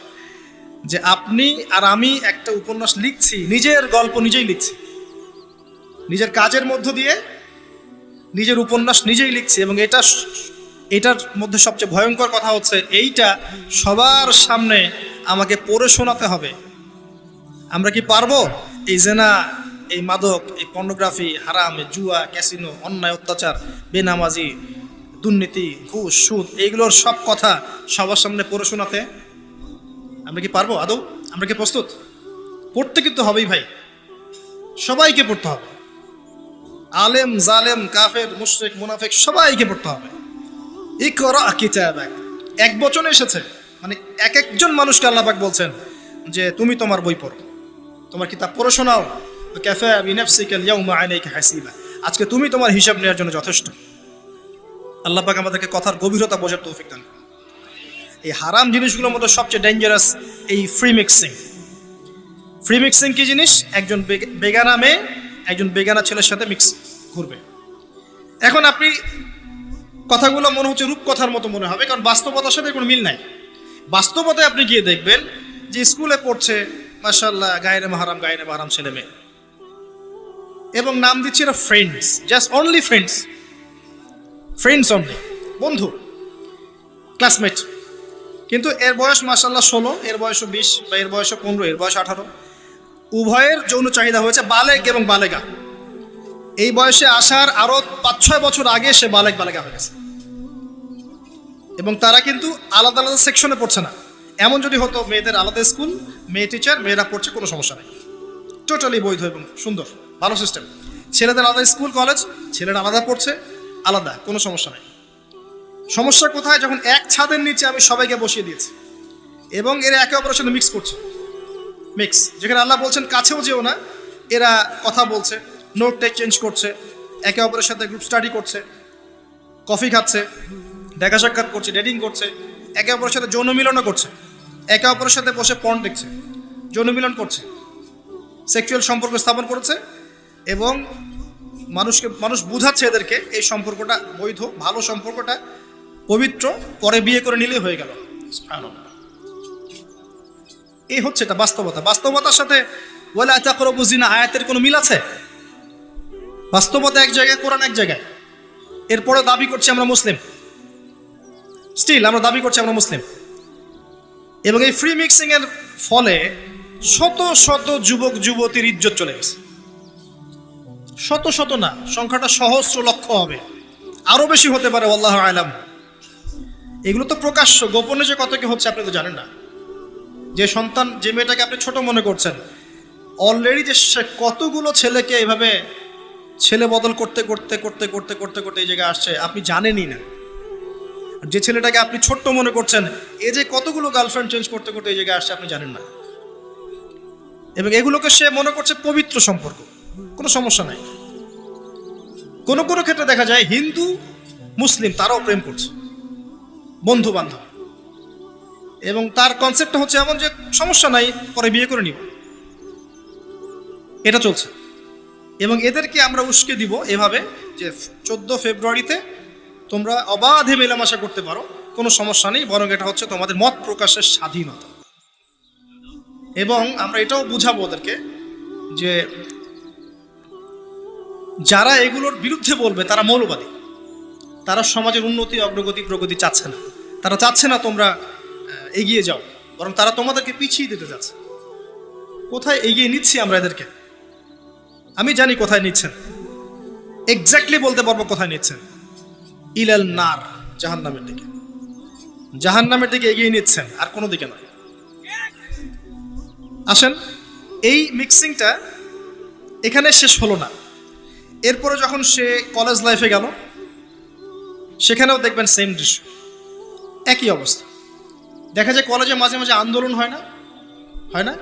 আন্দোলনে দেখবেন যে ছেলে মেয়ে একসাথে, ছেলের কাঁধে মেয়ের কোলের মধ্যে ছেলে মাথা দিয়ে স্লোগান দিচ্ছে, মনে হচ্ছে যেন স্ত্রী। সুবহানাল্লাহ। হ্যাঁ, দেখবেন বিভিন্ন আন্দোলনের সময় দেখবেন কলেজ বিশ্ববিদ্যালয়গুলোতে, আমরা তো পড়েছি, আমরা তো বলতে পারবো, আন্দোলন হচ্ছে, বান্ধবী বসে আছে, বান্ধবীর কোলে মাথা দিয়ে বন্ধু, মনে হচ্ছে যেন স্ত্রী। স্ত্রী না পাবলিক প্রপার্টি, আল্লাহ ভালো জানে। তা পাবলিক প্রপার্টি যে কেউ ভোগ করতে পারে। এটা কলেজে শেষ থাকলো না, ইভেন স্কুল কলেজের মধ্যে দেখবেন যে আপনি টিচার একজন পড়াচ্ছেন, পুরুষ টিচার, এর চারপাশে মেয়েরা গোল করে বসে আছে ব্যাচ। পুরুষ টিচার মেয়েদের ব্যাচ পড়াচ্ছেন, মেয়েরা সবাই তার গায়রে মাহরাম। দর্শনটা এখানে এরকম না, এরা তো আমার মেয়ের মতো, এরা তো আমার মেয়ের মতো, জাস্ট এইভাবে, তুমি তো আমার মেয়ের বয়স। কথা বুঝতে পারছেন? তুমি তো আমার মামনির মতো। আর ওই মেয়েকে বোঝানো হচ্ছে টিচার তোমার বাবার মতো।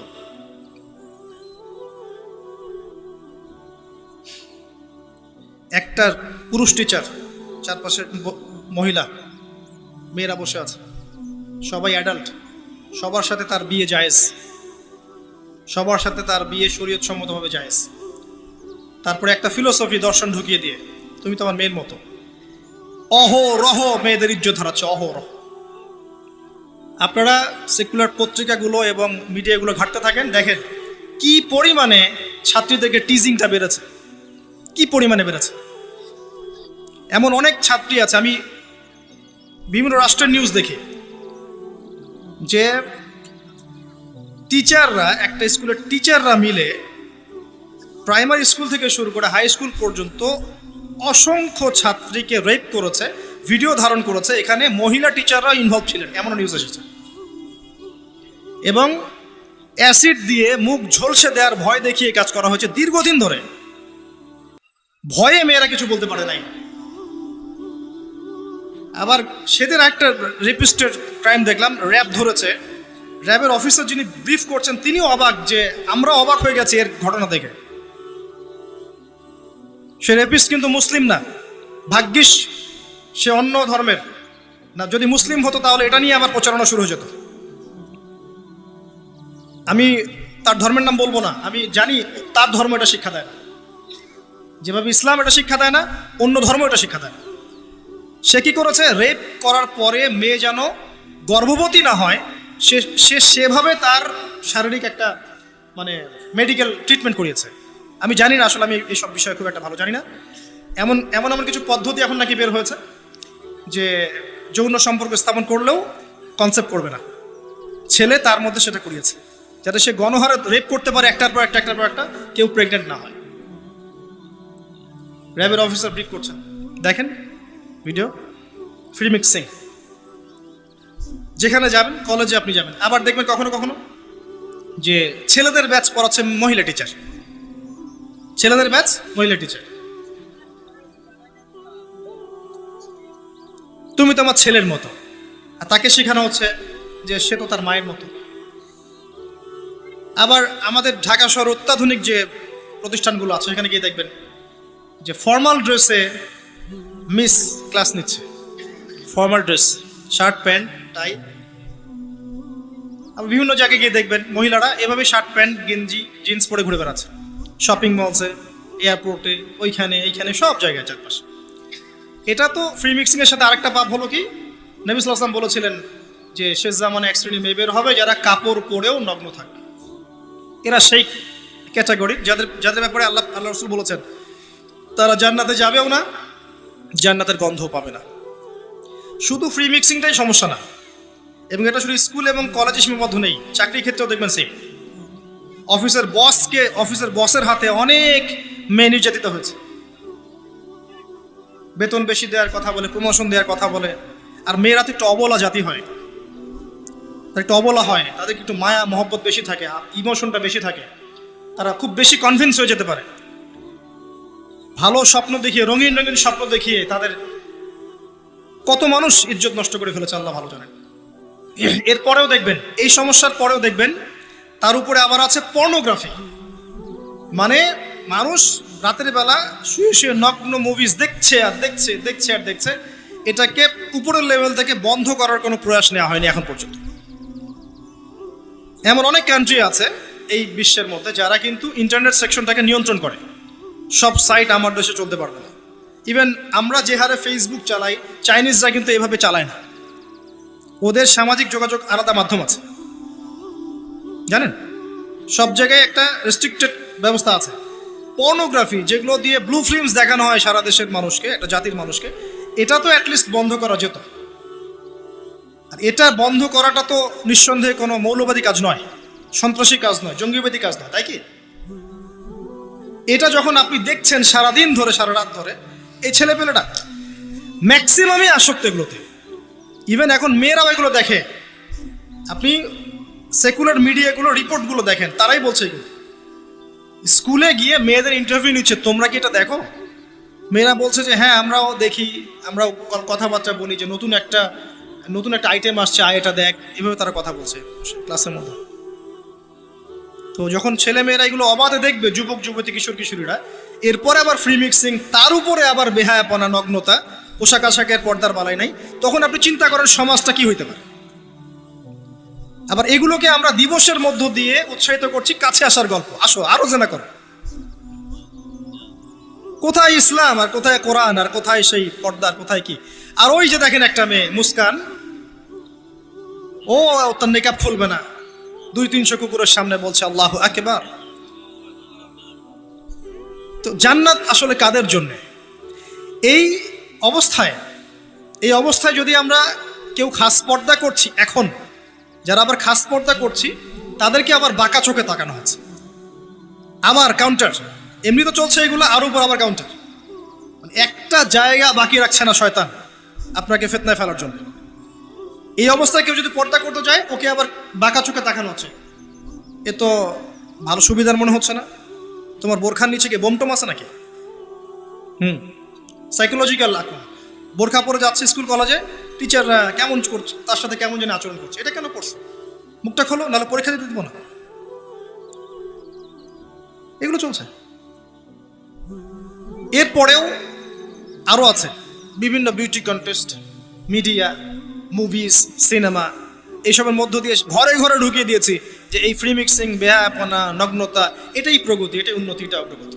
ইভেন আমাদের ছোট ছোট বাচ্চারা এগুলো দেখে দেখেই বড় হচ্ছে এখন। জানি না ওরা আবার কোন জেনারেশন হয়ে গড়ে ওঠে, আল্লাহ ভালো জানে।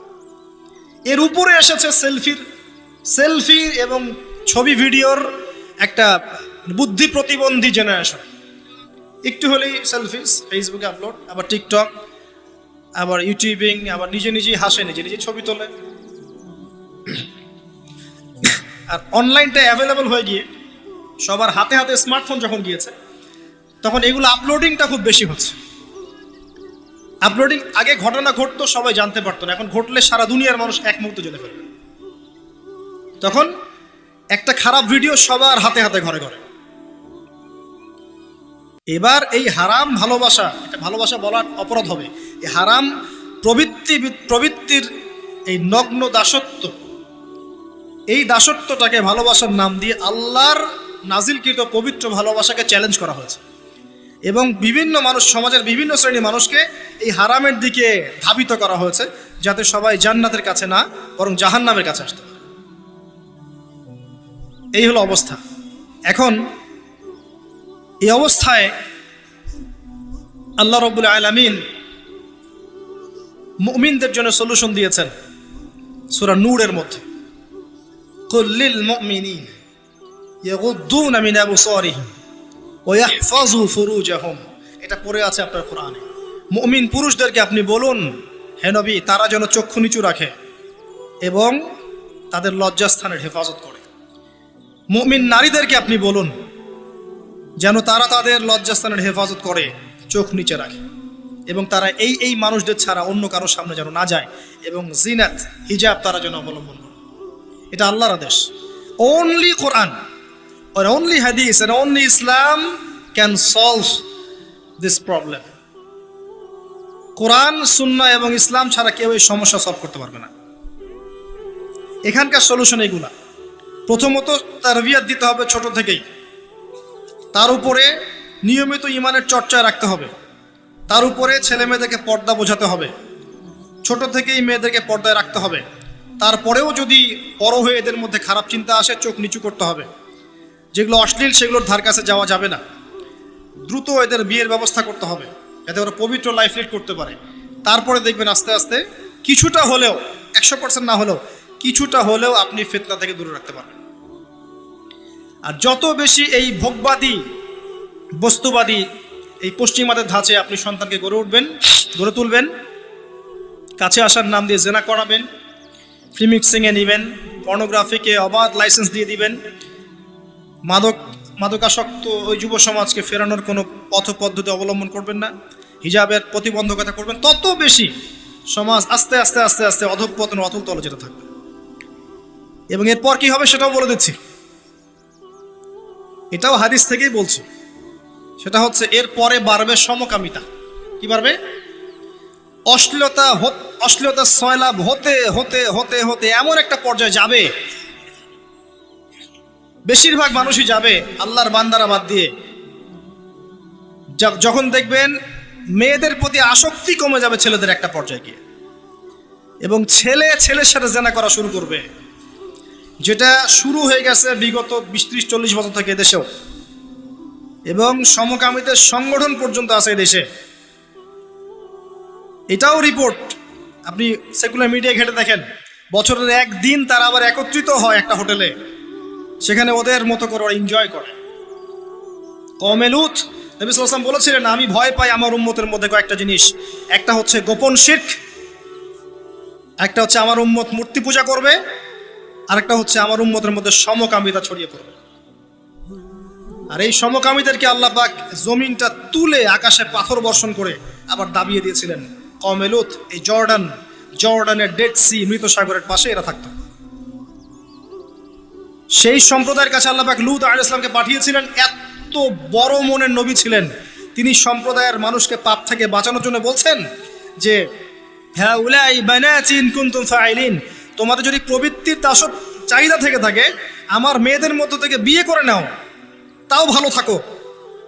তারা বলছে, তুমি লূত নিজেকে পবিত্র মনে করতে চাও? তুমি তো জানো যে আমরা কি চাচ্ছি। যখন জিবরাইল এবং মিকাইল আলাইহিস সালাম এসেছেন পুরুষের রূপে, বালকের রূপে, সুদর্শন, তাদেরকে অফার করছে, কথা বুঝতে পারছে না? তাদেরকে অফার করছে। আর লূত আলাইহিস সালাম নিজের মেহমানের সম্মান বাঁচাতে গিয়ে বলছেন, আলাইসা মিনকুম রাজুলুন রশিদ, তোমাদের মধ্যে কি একটা ভালো মানুষ বেঁচে নাই? ওই সমকামিতা ছড়িয়ে পড়েছে এখন আমাদের এখানে। আর আপনি বিশ্বের যে বড় বড় রাষ্ট্রগুলোর মানে দাসত্ব করেন, ওদের দেশে সমকামিতা বৈধ। আর যেখানে এটা বৈধ হবে সেখানে ওই লূত আলাইহিস সালামের কওমের মতোই শাস্তি আসবে ইনশাআল্লাহ, কোনো সন্দেহ নেই। দেখবেন ওই জায়গাটা মাটিতে ধসে যাবে ইনশাআল্লাহ। আর এটা হাদিসেও এসেছে যে আমাদের আগে 3টা বড় বড় ভূমিকম্প হবে, একটা পূর্ব দিকে, একটা পশ্চিমে, একটা পৃথিবীর মাঝখানে। আর পশ্চিম বলতে আমি বুঝি পশ্চিমা সভ্যতা। এটা ভূমিকম্পে ধসে যাবে ইনশাআল্লাহ আযজা ওয়া জাল্লা। কারণ সুদের মধ্য দিয়ে এরা আল্লাহর সাথে যুদ্ধ করছে, সমকামিতার মধ্য দিয়ে এরা কওমে লূতের মতো আচরণ করছে, সারা বিশ্বে এরা মানুষকে নির্বিচারে হত্যা করছে। এর ফলাফল এরা পাবে, আসবে সময় সামনে। আমাদের পয়েন্ট আজকে এটাই, এই নারী পুরুষের অবাধ এই জিনাটা যদি আপনি ঠেকাতে না পারেন, এক পর্যায়ে সমকামিতায় চলে যাবে মানুষ, পারতে থাকবে এক পর্যায়ে। শাস্তি ভাই, নবী সাল্লাল্লাহু আলাইহি ওয়াসাল্লাম দেখে এসেছেন মেরাজের রাত্রে যে জেনাকারী পুরুষ আর নারীর শাস্তি দেখেছেন। স্পেশাল একটা চুলা, জাহান্নামের ভিতরে স্পেশাল একটা চুলা বানিয়েছেন আল্লাহ পাক, যার নিচের দিকটা এরকম প্রশস্ত, মাথাটা চিকন, নিচ থেকে আগুন দাউ দাউ করে জ্বলছে, আর এই আগুনের সাথে সাথে মানুষগুলো লাফিয়ে উঠছে। আগুন নিচে নেমে যাচ্ছে, মানুষগুলো নিচে নেমে যাচ্ছে, আবার দাউ দাউ করে আগুন, আবার মানুষগুলো উপরে উঠছে। এটা ওদের শাস্তি দেখেছেন নবী সাল্লাল্লাহু আলাইহি ওয়াসাল্লাম যারা এই উম্মতের জেনা এবং ব্যভিচারে লিপ্ত আছে। আর আপনাকে আমি বলে রাখি, শুধু সেক্সুয়াল সম্পর্কটাই জেনা নয়, বরং ওই যে আপনি কথা বলছেন, ওই যে কফি খাচ্ছেন, হাতে স্পর্শ করছেন, চুল ধরছেন, জড়িয়ে ধরছেন, প্রেমপত্র লিখছেন, সবই জেনা টোটালি। এই প্রতিটা কাজ স্ত্রীর সাথে করলে প্রত্যেকটা কাজের বিনিময়ে নেকি পাবেন আপনি। আর এই প্রতিটা কাজ আপনি ওর সাথে করলে আপনি প্রত্যেকটা কাজের বিনিময়ে জাহান্নামের দিকে যাচ্ছেন। শুধু এভাবে স্পর্শ করা, গায়রে মাহরাম মেয়েকে এভাবে স্পর্শ করা, একটা হাদিসে নবীজি বলেছেন মাথার মধ্যে লোহার পেরেক বসানোর চাইতে বেশি জঘন্য কাজ। মানে একবার করে স্পর্শ করার শাস্তি হচ্ছে মাথায় আল্লাহ পাক লোহার পেরেক বসাবে। আর বিবাহিত, এটা তো বললাম অবিবাহিত জেনারেশন, যাদের মধ্যে আবেগটা বেশি থাকে। আর যারা বিবাহিত দেখবেন ওদের মধ্যেও বিভিন্ন সিরিয়াল দিয়ে, সিনেমা দিয়ে, মুভি দিয়ে, নাটক দিয়ে পরকীয়ার দিকে উস্কানো হচ্ছে। মনে হচ্ছে পরকীয়া একটা স্বাভাবিক বিষয়। আর এখন ম্যাক্সিমাম পরিবারের মধ্যে পরকীয়া ঢুকে গেছে। দেখবেন স্বামী জানেই না স্ত্রী পরকীয়া করছে, স্ত্রীও জানে না স্বামীর কটার সাথে অ্যাফেয়ার। হ্যাঁ, এবং এগুলো করলে কেউ খারাপ বলবে না। আবার এগুলো করলে এবং জেনা করলে কেউ খারাপ বলবে না। খারাপ তখন বলবে যখন আপনি সাহস করে আরেকটা বিয়ে করতে যাবেন। এটা দুনিয়া। এখন আপনি সাহস করে বৈধ একটা বিয়ে করলে মানুষ আপনার দিকে বাঁকা চোখে তাকাবে, চরিত্র খারাপ মনে হয়। কিন্তু বিবাহিত হওয়ার পরেও একটা স্ত্রী নিয়ে আছেন, এদিকে 10টার সাথে পরকীয়া, কোনো সমস্যা নেই। অথবা বিয়ে না করে আপনি 1000টা মেয়ের সাথে জেনা করছেন, বারে যাচ্ছেন, এই পতিতালয়ে যাচ্ছেন, ধনির দুলাল হলে ওখানে গিয়ে ইয়াবা খাচ্ছেন, মাদক খাচ্ছেন, সেক্স করে বাসায় ফিরছেন, কোনো সমস্যা নেই। কিন্তু আপনি যদি বলেন বাবা আমার বিয়েটা একটু তাড়াতাড়ি দিন, আমার চাহিদা আছে, আমার বয়স হয়েছে 20-25 হয়ে গেছে, আমাকে বিয়ে দিন। এখন কিসের বয়স তোমার বিয়ে করো? আগে 30-35 হোক, নিজের পায়ে দাঁড়াও আগে। নিজের পায়ে দাঁড়াতে দাঁড়াতেই ও জাহান্নামের পায়ে দাঁড়িয়ে গেছে। এদিকে নিজের মেয়েদের চাহিদা আরো আগে শুরু হয়, এবং তারা তো মুখ ফুটে সব বলতে পারে না, বাট তাদের চাহিদা আমারও চেয়ে বেশি আছে। আপনি যেভাবে একটা মেয়েকে দেখে প্রলুব্ধ হন, একটা মেয়েও আপনাকে দেখে প্রলুব্ধ হয়। তারা বলতে পারে না, ভিতরে ভিতরে পাপ করতে পারে। আর ওদের ব্রেনটাকে ওয়াশ করে দিয়ে বিভিন্ন সিরিয়াল দিয়ে, বিউটি কন্টেস্ট দিয়ে, নাটক দিয়ে, মুভিজ দিয়ে, পর্নোগ্রাফি দিয়ে, আর ছেলেদের সংস্পর্শ দিয়ে আমরা ওদেরকেও জেনা টেনে টেনে আসতে চাই নাই, টেনে হিস্ট্রে জেনার কাছে নিয়ে আসছে। আসবি না মানে আয়, এটাই উন্নতি, এটাই অগ্রগতি, এটাই প্রগতি, আয় আসবি না কেন? এভাবে সমাজের কাঠামোটা নষ্ট হয়ে গেছে, পরিবারগুলো ভেঙে যাচ্ছে। আর এরপরে দেখবেন ডিভোর্স। ওই যে বাচ্চা কাচ্চা যেগুলো আছে, এগুলো মা ছাড়া বাপ ছাড়া মানুষ হবে। আর যখন একটা পরিবারের সন্তানরা আদর, ভালোবাসা, মহব্বতের পরিবেশ পাবে না, এরা বড় হয়ে জঙ্গি হবে, এরা বড় হয়ে সন্ত্রাসী হবে। ওরা বিক্ষিপ্ত মাথার হয়ে উঠবে, মানসিকভাবে একদম টোটালি ফেড আপ। এই হচ্ছে অবস্থা। পরে সমকামিতা বাড়বে, সমকামিতা দিন দিন বাড়ছে। বিশ্বাস করেন এটা এমন একটা আযাব, আল্লাহ পাক এমন সব রোগ ব্যাধি দিবেন। হাদিস এসেছে যখন একটা কম অশ্লীলতায় লিপ্ত হয়, হারাম সম্পর্কে লিপ্ত হয়, জেনায় বেশি বেশি লিপ্ত হয়, সমকামিতায় লিপ্ত হয়, ওখানে এমন সব রোগের উদ্ভব হবে যেগুলো আগে ছিল না। আপনি শুধু মাস্ক পরিয়ে কোভিড নিয়ন্ত্রণ করতে পারবেন না, অশ্লীলতা কমাতে হবে সমাজ থেকে, তারপরে আপনি ভালো বেটার ফলাফল পাবেন ইনশাআল্লাহ তাআলা, স্থায়ী ফলাফল পাবেন ইনশাআল্লাহ। শুধু বাহ্যিক সবকিছু না, অভ্যন্তরীণ আধ্যাত্মিক অনেক কিছু আছে, এগুলো দেখতে হবে। আল্লাহ নূর দিয়ে আল্লাহ পাক বোঝার তৌফিক দান করুন। সমকামিতার পরে কি হবে সেটাও শুনে রাখেন, এটাও হাদিস থেকে বলছে। এটা বলতে আমার রুচি কুলাচ্ছে না, কিন্তু এটাও হবে যে এই উম্মতের মানুষরা এত খারাপ পর্যায়ে পৌঁছাবে যে পশু পাখির সাথে, পশু প্রাণীর সাথেও তারা জেনা করবে।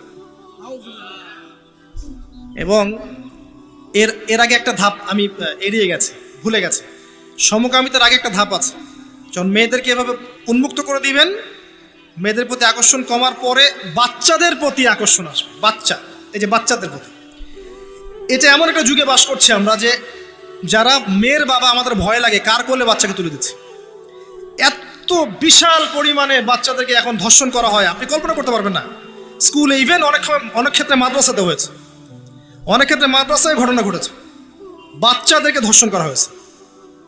যে বাচ্চা বোঝেই না দুনিয়া কি জিনিস, ভালোবাসা কি জিনিস, যৌনতা কি, কিছু বোঝেই না, এরকম বাচ্চাকে পর্যন্ত ধর্ষণ করা হয়েছে। ডে বাই ডে বাচ্চাদের অ্যাবিউজিংটা বাড়ছে। খেয়াল করে দেখেন, পড়াশোনা করেন, খোঁজ খবর নেন, দেখেন বাচ্চাদের প্রতি সেক্সুয়াল অ্যাবিউশন এবং যৌন নির্যাতন বেড়েছে, প্রচুর বেড়েছে, এবং দিন দিন এটা বাড়বে। যত বেশি আপনি এগুলো উন্মুক্ত করবেন, ফ্রি মিক্সিং করবেন, পর্নোগ্রাফি উন্মুক্ত করবেন, এইসব কাছে আসার গল্প, এইসব দিবস পালন করবেন, তত বেশি এগুলো হবে ইনশাআল্লাহ। এবং লিসেন টু মি, আপনি মনে করছেন আপনি সেফ, আপনি একা খুব ভালো মানুষ, কোশ্চিন কালো নয়। এই ফিতনা আপনার ঘরের দরজায় না আসলে আমার নাম বদলে ফেলবো ইনশাআল্লাহ। এই ফিতনা আপনার ঘরের দরজায়ও যাবে, আমার ঘরের দরজাও আসবে। যদি আপনি আমি সচেতন না হই, আমাদের ঘরেও এটা আসবে। একটা পরিবার বাকি থাকবে না, বাকি নাইও একটা পরিবারও। এগুলো আমাদের ঘর দুয়ার পর্যন্ত আসবে। একজন যুবক সাইকোলজিক্যালি মানুষকে আঘাত করা যায়। একজন যুবক এসে বলেছিল, ইয়া রাসূলুল্লাহ, আমার ইসলামের সব কিছুই ভালো লাগে, কিন্তু আমি জেনা করতে চাই, এটা আমার ভালো লাগে, আমাকে অনুমতি দেন। নবী করিম সাল্লাল্লাহু আলাইহি ওয়াসাল্লাম বলেছিলেন, সাইকোলজিক্যাল আঘাত দেখেন, তিনি বলেছিলেন, তোমার মায়ের সাথে কেউ এরকম করলে তোমার কেমন লাগবে? তুমি কি পছন্দ করবে? তোমার বোনের সাথে কেউ যদি রেপ করে তুমি কি পছন্দ করবে? তোমার সন্তানকে, তোমার খালাকে, তোমার মামিকে একটা একটা করে বলতে আছেন, তুমি কি পছন্দ করবে? এই আঘাত সেই যুবকের হৃদয়টা ক্ষতবিক্ষত করে ফেলবে। তিনি বললেন, না ইয়া রাসূলুল্লাহ, আমি কখনো পছন্দ করবো। নবীজি বললেন, তুমি যাদের সাথে এগুলো করতে চাচ্ছ তারাও কারো না কারো মা, কারো না কারো বোন, কারো না কারো স্ত্রী, কারো না কারো সন্তান, কারো না কারো মেয়ে। তিনি হাত বুলালেন, হাত বুলিয়ে দোয়া করলেন, আল্লাহ তুমি এই যুবকের হৃদয়টা পবিত্র করে দাও। এরপরে এই যুবক কোনোদিনও কোনো গায়রে মাহরাম মেয়ের দিকে চোখ তুলে তাকায় না। এখন সার কথা হচ্ছে, অ্যাজ এ মুসলিম, যেহেতু এটা খ্রিস্টানদের উৎসব, উইকিপিডিয়ায় ঘেটে দেখেন, এটা খ্রিস্টানদের ধর্মের সাথে সম্পৃক্ত একটা উৎসব। তারা কি করবে, বুদ্ধিস্টরা কি করবে, অন্য ধর্মের মানুষরা কি করবে, সেটা আমাদের দেখার দরকার। কিন্তু অ্যাজ এ মুসলিম ফ্যামিলি, আমরা যেন আমাদের সন্তানদেরকে এই দিনে বাসা থেকে বের হতেও না দিই, এবং এই দিন উপলক্ষে যত পণ্যের ছাড় আসবে কোনো পণ্য কিনবেন না, টোটালি ইকোনমিক্যালি বয়কট করে দিবেন। কারণ এর পিছনে শুধু জেনা উস্কিয়ে দেওয়াই উদ্দেশ্য ছিল না, উদ্দেশ্য ব্যবসাও ছিল। এর পিছনে ব্যবসা ও বিজনেস উদ্দেশ্য ছিল। আর এদের চরিত্র আল্লাহ পাক উন্মুক্ত করেছেন সূরা নূরের মধ্যে। আল্লাহ বলছেন, শোনেন, লিসেন টু মি, ইন্নাল্লাযীনা ইউহিব্বুনা আন তাশিআল ফাহিশাতু ফিল্লাযীনা আমানু লাহুম আযাবুন আলীম ফিদ দুনিয়া ওয়াল আখিরাহ ওয়াল্লাহু ইয়া'লামু ওয়া আনতুম লা তা'লামুন। নিশ্চয়ই যারা পছন্দ করে, ভালোবাসে, মানে ওরাও ভালোবাসে, নিশ্চয়ই যারা ভালোবাসে যে মুমিনদের মধ্যে অশ্লীলতা, বেহায়াপনা, ফাহিশা ছড়িয়ে পড়ুক, তাদের জন্য যন্ত্রণাদায়ক শাস্তি আছে এই দুনিয়া এবং পরকালে। আর এরা কারা? আল্লাহু আ'লামু ওয়া আনতুম লা তা'লামুন। আল্লাহ ভালো জানেন, তোমরা সেটা জানো না। আল্লাহ বলেন, ইয়া আইয়ুহাল্লাযীনা আমানু, হে মুমিনগণ, লা তাত্তাবিউ খুতুওয়াতিশ শাইতান, এই শয়তানদের ইত্তেবা করো না, এই জিনা মানুষ শয়তানদের ইত্তেবা করো না। কারণ যে ব্যক্তি তার ইত্তেবা করবে, ওয়ামান ইয়াত্তাবিউ খুতুওয়াতিশ শাইতান ফাইন্নাহু ইয়া'মুরু বিল ফাহশাই ওয়াল মুনকার, যে ব্যক্তি শয়তানের ইত্তেবা করবে, শয়তান তাকে ফাহেশা কাজ এবং মুনকার কাজের দিকে নিয়ে যাবে, ধাবিত করবে। আল্লাহ পাক আরো বলেছেন যে ওয়ালাউলা ফাদলুল্লাহি আলাইকুম, যদি তোমাদের উপরে আল্লাহর রহমত, অনুগ্রহ, ফাদল না থাকতো, ও রাহমাতুহু, তার রহমত না থাকতো, মা যাকা মিনকুম মিন আহাদিন আবাদা, তোমাদের মধ্যে কেউ কোশ্চিন কালেও পবিত্র হতে পারতো না। এটা আল্লাহর অনেক দয়া যে আল্লাহ পাক আমাদের প্রতি দয়া করেছেন, রহম করেছেন, তওবা করে পবিত্র হওয়ার পথ করে দিয়েছেন। আল্লাহ পাক শেষে এদের পরিণতিও বলেছেন যে আল খাবিসাতু লিল খাবিসিন ওয়াল খাবিসুনা লিল খাবিসাত, এই খাবিস ছেলেরা, খাবিস পুরুষরা খাবিস নারীদের জন্য, খাবিস নারীরা খাবিস পুরুষের জন্য, অপবিত্র মেয়েরা অপবিত্র ছেলের জন্য, অপবিত্র ছেলেরা অপবিত্র মেয়েদের জন্য। ওয়াত-তাইয়্যিবাতু লিত-তাইয়্যিবিন ওয়াত-তাইয়্যিবুনা লিত-তাইয়্যিবাত, পবিত্র ছেলেরা পবিত্র মেয়েদের জন্য, আর পবিত্র মেয়েরা পবিত্র ছেলের জন্য। উলাইকা মুবাররাউনা মিম্মা ইয়াকুলুন, এই কি বলবো, অশ্লীলতা ধারক বাহকরা যা বলে তাদের থেকে মুমিনরা অনেক পবিত্র, আলহামদুলিল্লাহ। লাহুম মাগফিরাতুন ওয়া রিজকুন কারীম, এই মুমিনদের জন্য আছে মাগফিরাত, ক্ষমা এবং উত্তম সম্মানিত রিজিক। আল্লাহ পাক আমাদেরকে তা দান করুন, আল্লাহুম্মা আমিন। আমরা শেষ অংশে গিয়ে খালি দোয়া করছি যে আল্লাহ রাব্বুল আলামিন আমাদের সবাইকে বৈধ ভালোবাসা বোঝার এবং ভালোবাসার তৌফিক আল্লাহ পাক দান করুন। যাবতীয় রকম অবৈধ প্রবৃত্তির এই পাশবিক দাসত্ব থেকে আল্লাহ পাক আমাদেরকে হেফাজত করুন। আল্লাহ পাক আমাদের মুসলিম পরিবারের মা বোনদেরকে, সন্তান সন্ততিদেরকে আল্লাহ রাব্বুল আলামিন আসন্ন এই জেনা থেকে হেফাজত করুন। আল্লাহ পাক আমাদের যুবক যুবতীদেরকে এই ফ্রি মিক্সিং সংস্কৃতি থেকে হেফাজত করুন। তাদের সবার ইজ্জত আবরুর হেফাজত আল্লাহ পাক করুন।